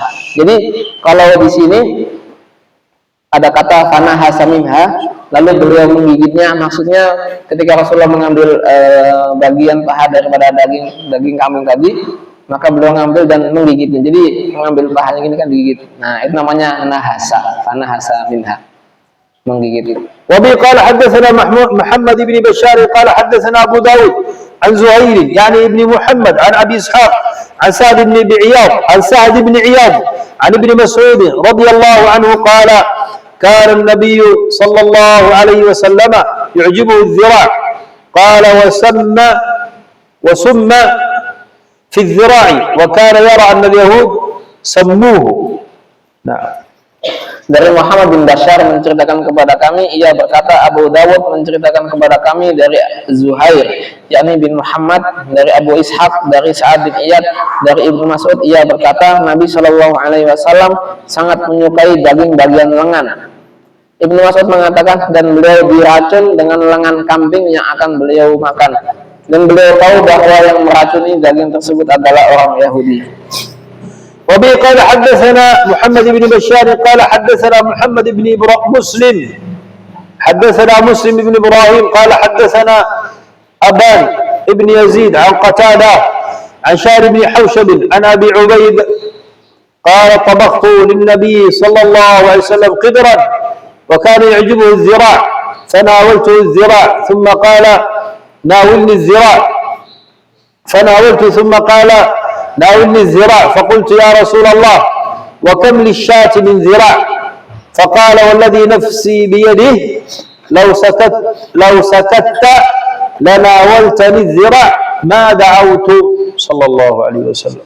Dari Muhammad bin Bashar menceritakan kepada kami, ia berkata, Muslim bin Ibrahim menceritakan kepada kami, Abban bin Yazid menceritakan kepada kami dari Qatadah, dari Syahr bin Hausab, dari Abu Ubaid, ia berkata, suatu hari aku memasak untuk Nabi Shallallahu Alaihi Wasallam. Beliau sangat menyukai daging bagian lengan. Aku pun menghidangkannya daging itu kepada beliau. Beliau berkata, berikan lagi sepotong lengan. Lalu aku menghidangkan kepada beliau. Kemudian beliau meminta lagi, berikan lagi sepotong lengan. Lalu aku pun bertanya, wahai Rasulullah, memangnya kambing mempunyai berapa lengan? Maksudnya paha. Beliau menjawab, demi zat yang jiwaku berada di tangannya, andai saja engkau diam, tentu engkau bisa memberikan kepadaku daging lengan itu terus menerus ketika aku memintanya. نواصل التاسع أو خلاص؟ سياق إلى التاسع. واحد قال إلى الظهر.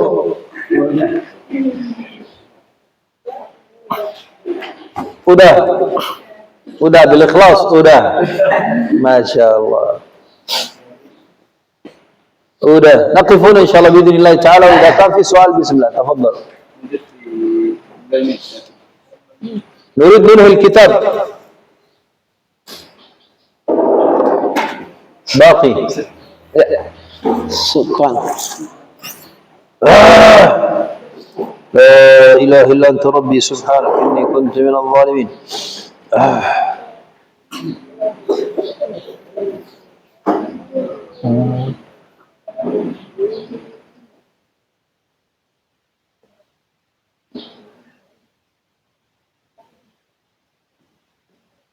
Nah, saya mengolah saya.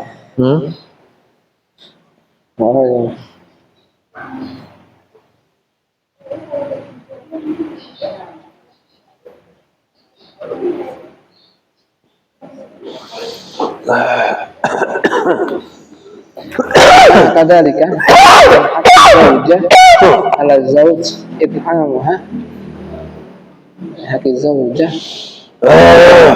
والطبخ. نعم شيخ. نعم.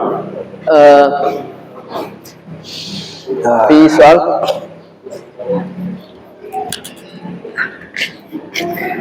Barakallahu fikum wa fi ulumikum ya قبل Syekh. السؤال نبه على كلمة حبارة. أنا قلت غزالة لكن الصحيح هي طير، طير الحبارة. لحم الحبارة طير. هنا في الحديث رقم 155 اكتبوه.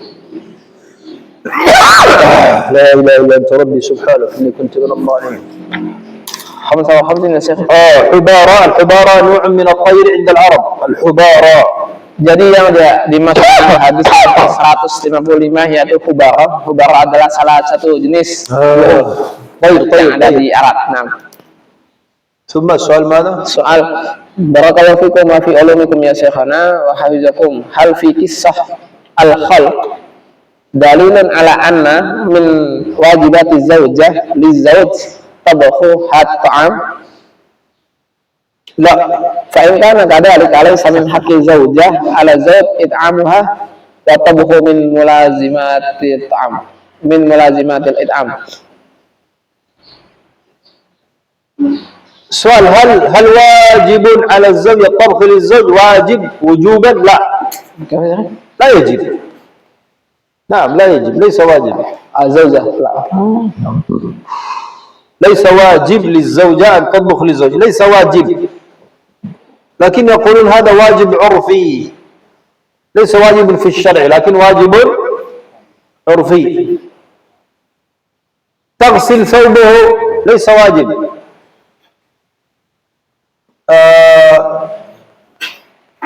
تصنع له الطعام، تطبخ الطعام ليس واجب، لكن هذا واجب عرفي، واجب عرفي. تبادل الخير في البيت يوجبه، تبادل الخير بين الزوجين. الزوج يخرج إلى العمل أليس كذلك؟ يأتي بالمال أليس كذلك؟ يأتي متعب أليس كذلك؟ من واجبه هي أن تدبر، لكن هذا واجب عرفي وليس واجب في الشرع. نعم.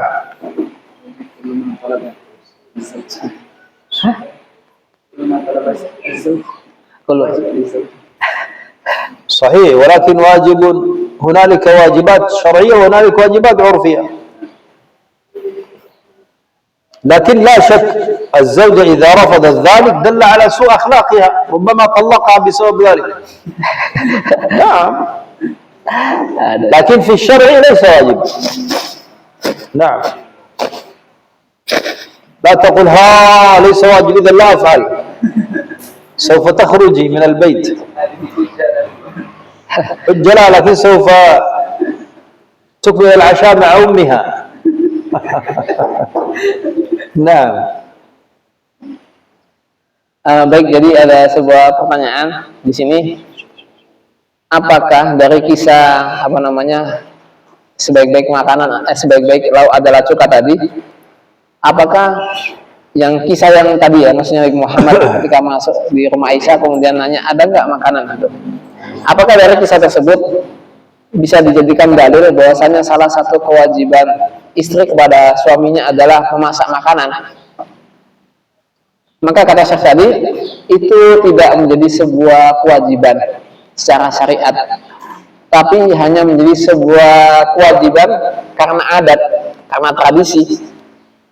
Karena memang dalam rumah tangga itu kan, jadi kayak misalkan ngasih makan, kemudian masak, atau misalkan nyuci pakaian suami, memang secara secara syariat tidak wajib, tapi kalau secara tradisi kita mengenalnya menjadi suatu kebiasaan yang harus dilakukan oleh seorang istri.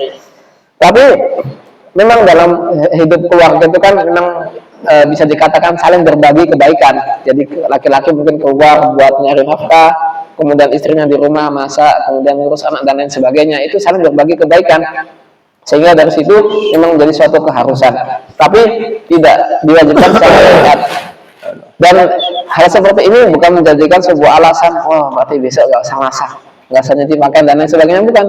Tapi kalau misalkan hal ini menjadikan alasan hujah buat tidak memasak, kemudian tidak cuci pakaian, bisa jadi ini menjadi salah satu bentuk suul akhlak atau akhlak yang buruk Bisa jadi suami kalau menemukan istri yang akhlaknya kayak gini, nggak mau masak, nggak mau nyuci, ditalak, diceraikan kan gitu.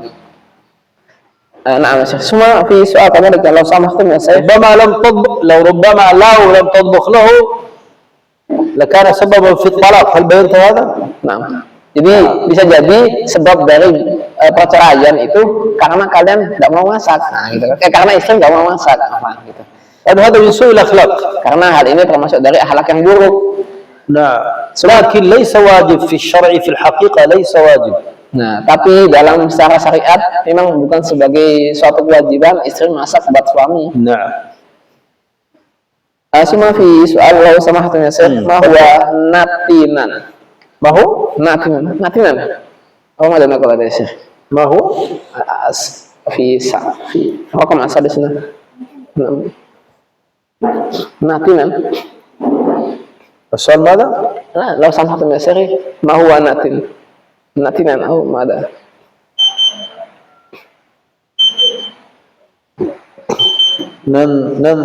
نون Tak wa nun. نتنا ايش هذا؟ نتنا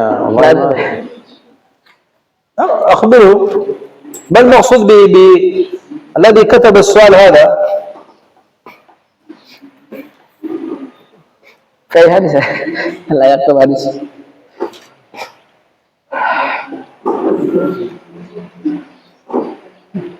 نتنا ماذا المقصود نتنا؟ ما فهمت الكلمة والله. بين هل من سؤال أخوات؟ تفضل حفظون.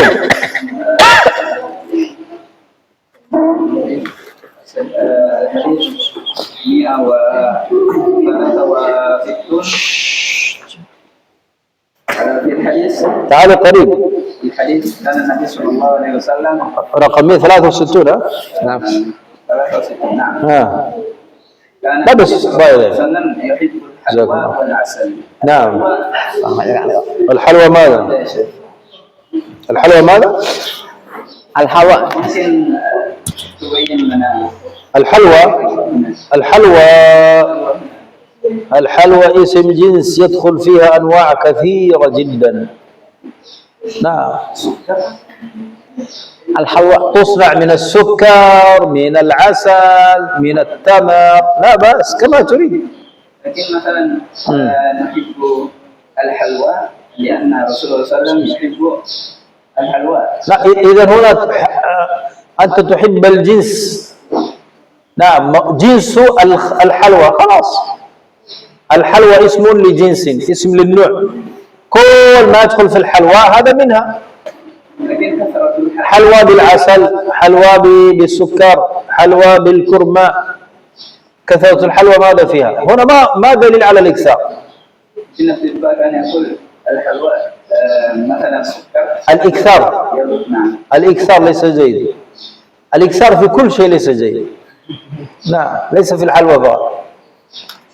نعم كونه جاء في الحديث أنه صلى الله عليه وسلم يحب الحلوى هذا ليس دليل على الكثرة، لا. نعم مثل ما أنه أكل الزراع ليس على الكثرة، أكل لحم الغنم ليس على الكثرة، أكل المشوي ليس على الكثرة، مر به الفقر أحيانا. والأصل يقول ماذا؟ البدايات دائما بداية الدعوة محرقة.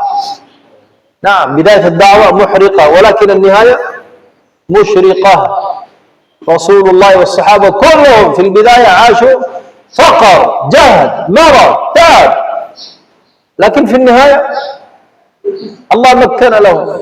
نعم أبو هريرة يسقط من الجوع صار أميرا. أبو هريرة كان جائعا تزوج بسرة بنت غزوان بنت ملك. نعم صحيح، لكن هذا أحيانا وهذا أحيانا، ليس المقصود على الدوام. نعم ماذا تقول ثانيا؟ maksudnya kalau kita kenal gula itu, قالوا في شهر kalau gula itu bahaya gitu ya. حفظوا. Hampir. Jadi di sini kan dihadiskan yang 163 ini kan bahwasanya Rasulullah SAW kan suka manisan. Sedangkan dalam ilmu kedokteran kan banyak-banyak manis dan lain sebagainya kan bahaya juga karena bisa menyebabkan diabetes. Terus bagaimana hal demikian kalau seandainya kita suka manisan, apakah hal itu akan membahayakan kita? Padahal juga Rasulullah SAW suka hal demikian. Baik, jadi teman-teman semuanya, memang Rasulullah SAW di sini menyukai manisan, tapi tentunya bukan sifatnya berterus-terusan, dan tentunya manisan itu banyak dan suka salah satu jenisnya saja itu sudah mencukupi, bukan segala manisan kemudian kita makan semuanya. Nah, oleh karena itu Rasulullah suka manisan, tapi hal demikian tidak menjadikannya makan banyak. Meskipun tadi juga Rasulullah suka terkait paha kambing, Rasulullah juga tidak makan banyak. Apakah sahabat ketika dahulu itu dalam keadaan mewah-mewah terus, dalam keadaan enak-enak terus? Tidak. Sahabat dahulu dalam pertama kali capek, kemudian banyak diuji sabar, diuji susah dan lain sebagainya, baru kemudian setelahnya Allah Subhanahu wa taala membukakan dunia bagi mereka sehingga mereka dalam keadaan nyaman dan tidak berketerusan dari awal. Misalkan Abu Hurairah dulu sampai kelaparan, Abu Hurairah, kelaparan sampai kejang-kejang dikira orang gila, padahal pada saat itu kondisinya lagi lapar. Itu dahulu. Kemudian tiba penaklukan dan lain sebagainya, beliau malah jadi gubernur dan menikahi salah satu putri seorang raja. Baik. Bismillah, ini tanya, saya pernah dengar bahwa ketika makanan telah dihidangkan kemudian saat telah dihidangkan. نعم. أنا سأري في سؤال يعني مرة سمعت في أن إذا كان الطعام مهيأ ثم جاء وقت الصلاة فنحن نقدم الصلاة بالنسبة إلى الطعام، فكيف نفهم من هذا الأمر يا شيخ؟ نقدم الصلاة على الطعام؟ نعم. جاء حديث هكذا؟ نعم. كيف نفهم؟ العكس. نقدم الصلاة. نقدم الطعام على الصلاة. عفوا أخطأت.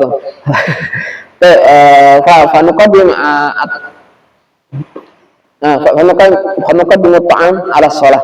نعم. فكيف نفهم من هذا الأمر؟ نعم. في الحديث إذا قدم العشاء والعشاء فابدأوا بالعشاء. نعم. نعم. إذا قدم العشاء والعشاء فابدأوا بالعشاء. نعم. لكن صحيح، لكن متى فقها نقدم العشاء على العشاء؟ متى فقها؟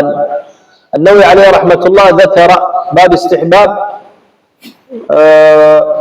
أن لا يقوم إلى الصلاة ونفسه تتوق إلى الطعام. إذا نفسك تشتهي الطعام لا تصلي، كل أولا. إذا كان الجوع قوي يؤثر على خشوعك، كل أولا. لكن إذا نفسك مستقرة لا يؤثر عليك شيء، صل أولا. نعم. إذن المربوط بالتقديم والتأخير الجوع. إذا كان الجوع سوف يذهب الخشوع، كل.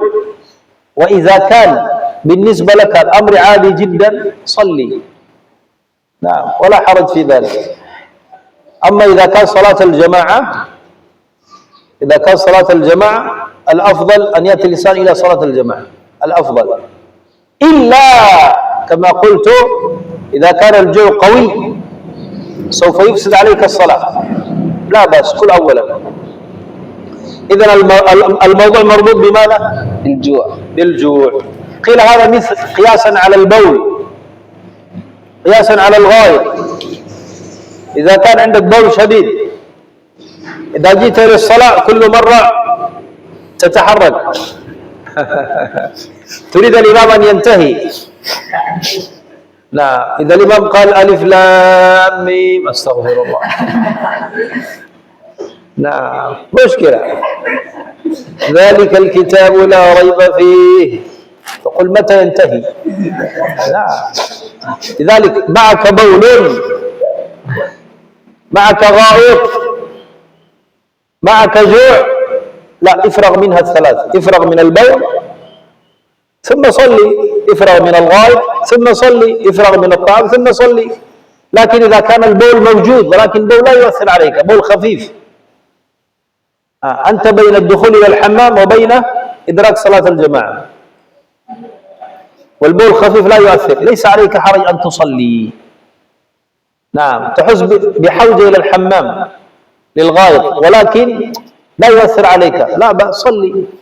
أما إذا بلغ مبلغ التأثير للبول وللغائط وللجوع فلا يجوز، فتقديم الحاجة أفضل، فتقديم الأكل هنا أفضل.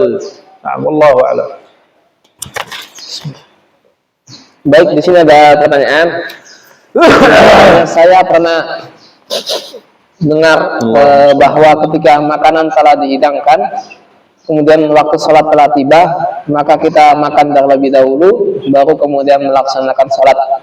Bagaimana memahami perkara ini, Syekh? Nah, maka jawabannya, memang benar, kita memang didahulukan. Kalau misalkan datang dihidangkan makanan, kemudian di kala itu juga datang waktu sholat, maka hendaknya kita mendahulukan makan terlebih dahulu. Tapi yang harus diperhatikan, kapankah secara fikih hal ini dilaksanakan? Jadi bukan ketika ada makanan kemudian datang waktu sholat benar-benar harus makan terlebih dahulu, tidak. Ada kalanya secara fikih kapan ini dilaksanakan. Yang pertama, kalau misalkan nafsu untuk makan itu benar-benar dalam posisi lapar. Dan kemudian yang kedua, apabila kalau andai kata kita melaksanakan sholat dalam keadaan lapar, yang ketika makanan tadi sudah dihidangkan, itu pengaruh pada sholat kita.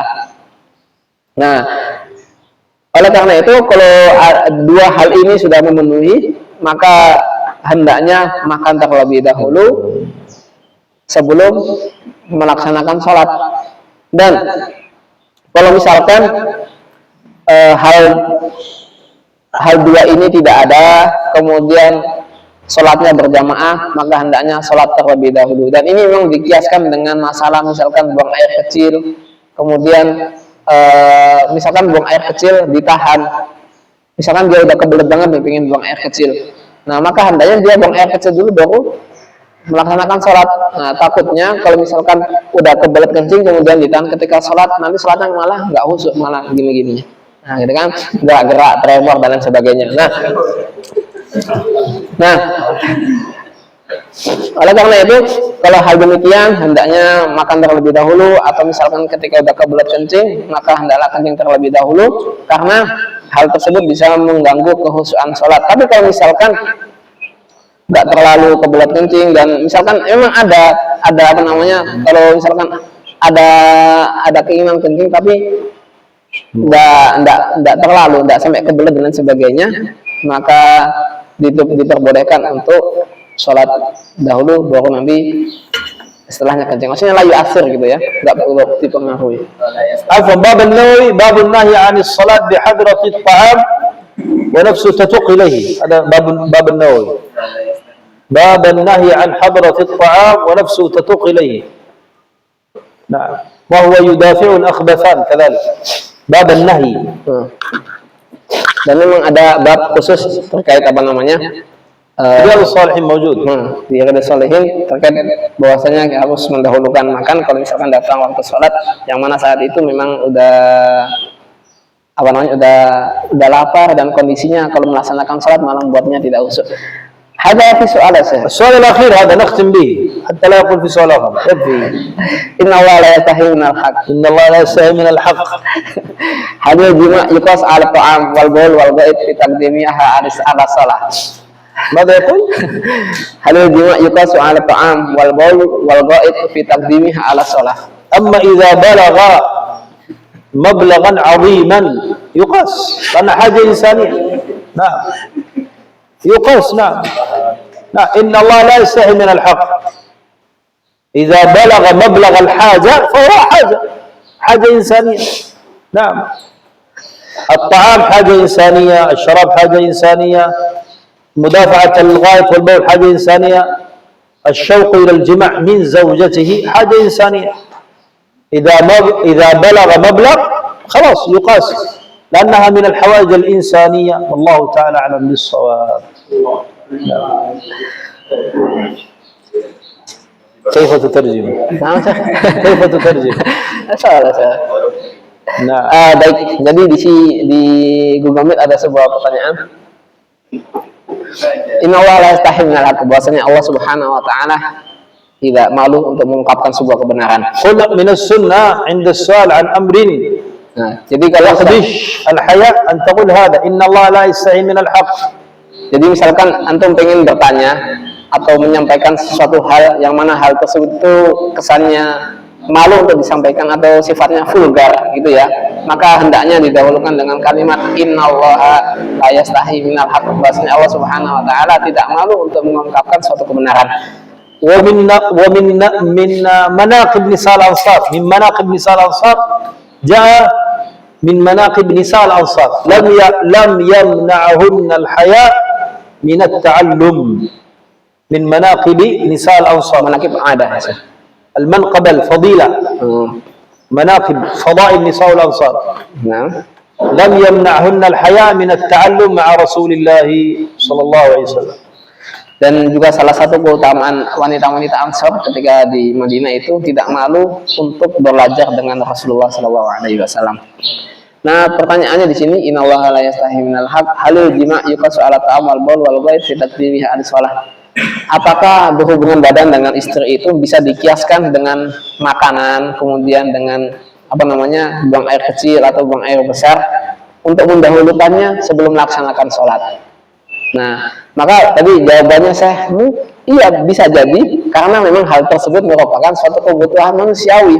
Jadi kalau misalkan seorang tersebut sudah sampai pada kondisi yang sudah tidak bisa ditahan, maka hendaklah dilakukan hal tersebut baru melaksanakan sholat. Dan memang ini merupakan suatu kebutuhan manusiawi dan memang hendak daripada mengganggu sholatnya, maka hendaknya yang tadi itu didahulukan. Nah, صحيح.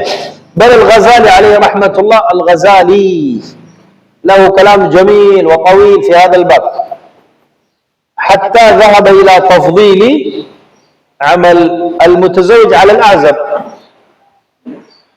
تفضيل عمل المتزوج على الأعزب، يعني الأعزب إذا صلى والمتزوج صلى فصلاة المتزوج أفضل من الأعزب.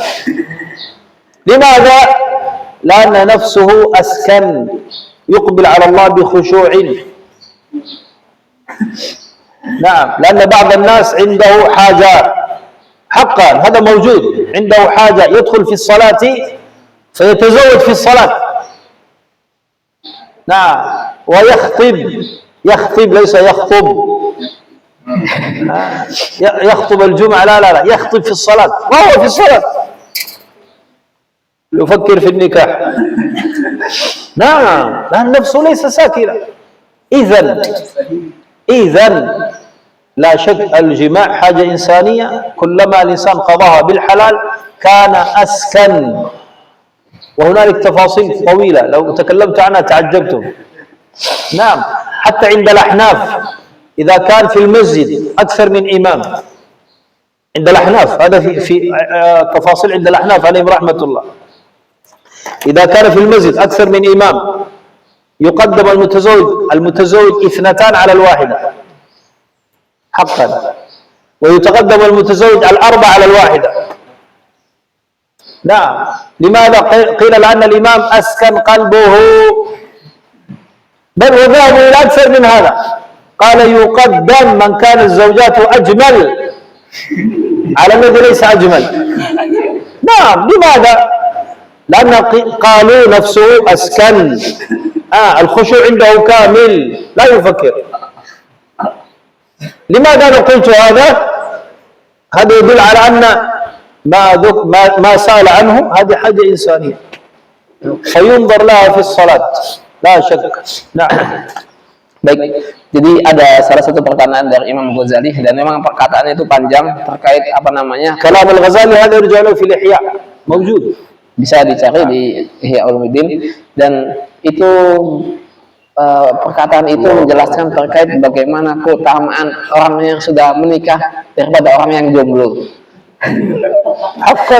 Nah, jadi sholatnya orang yang sudah nikah dengan sholatnya orang yang masih jomblo itu lebih utama sholatnya orang yang sudah nikah. Karena apa? Karena jiwanya lebih tenang. فرق كبير. Dan perbedaannya besar. Jadi orang yang sudah nikah tentunya jiwanya dan nafsunya itu lebih tenang daripada orang yang masih jomblo. Karena kata Syekh Sa'di mengatakan bahwasanya ada orang itu yang sholat tapi pikirannya kemana-mana. Ada yang sholat tapi pikirannya nikah. Ada yang sholat tapi pikirannya khidbah orang. Jadi yang demikian itu karena ketidakadanya ketenangan dalam jiwanya karena posisinya belum menikah. Nah, kemudian dalam penjelasan Imam Hanafi juga menjelaskan itu terkait keutamaan yang sudah nikah ya. Jadi kalau misalkan dalam masjid itu ada beberapa orang yang layak jadi imam misalkan, maka orang yang punya istri 2 itu lebih utama jadi imam daripada orang yang punya istri 1. يا الله سوف يغضبنا. Nah, dan kemudian juga kalau andai kata ada 2 orang imam, kan ada goreng lagi ini. هذا في المفاضلة ليس 2 إمام. حتى لو استوى 2 حفظة 2 فقهاء 2 حفظة 2 فقهاء الاثنان حفظة استوى يفاضل كيف بالأمر الثاني. Jadi kalau misalkan ada banyak imam, ini kan masalah mana yang harus diprioritaskan. Misalkan memang 2 orang ini sama-sama hafal Al-Quran, kemudian paham fikih dan lain sebagainya. Dalam hal tersebut mereka sama, tapi satunya punya 1 istri, satunya punya 2 istri, maka didahulukan orangnya punya 2 istri untuk jadi imam. Juga tadi saya mengatakan bahkan kalau misalkan dua-duanya punya 1 istri, ini dari penjelasan Imam Hanafi ya, maka misalkan dua-duanya misalkan dalam hafalan sama, kemudian ilmunya misalkan dalam fikihnya dinilai sama dan punya 1 istri, maka didahulukan dia yang punya istri lebih cantik.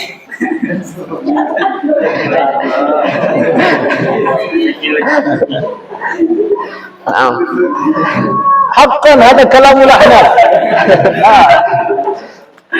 وأنا قلت لماذا فصلت في لماذا؟ لأنهم ينظرون إلى النفس، إلى الحاجة الإنسانية. هذا حاجة إنسانية. Nah, kenapa perkataan ini muncul? Karena ini kan memang sebuah kebutuhan manusiawi dan semakin terpenuhinya kebutuhan manusiawi tentu jiwanya akan lebih tenang. Nah, هذا والله تعالى أعلم، وصلى الله على سيدنا محمد وعلى آله وصحبه وسلم، ثم السلام عليكم ورحمة الله وبركاته. وعلaikum salam warahmatullahi wabarakatuh. الحمد لله، سبحانك اللهم وبحمدك، نشهد أن لا إله إلا أنت، نستغفرك ونتوب إليك. السلام عليكم ورحمة الله. Waalaikumsalam warahmatullahi wabarakatuh. صلوا الله أكبر. الله أكبر. تبارك اسمه.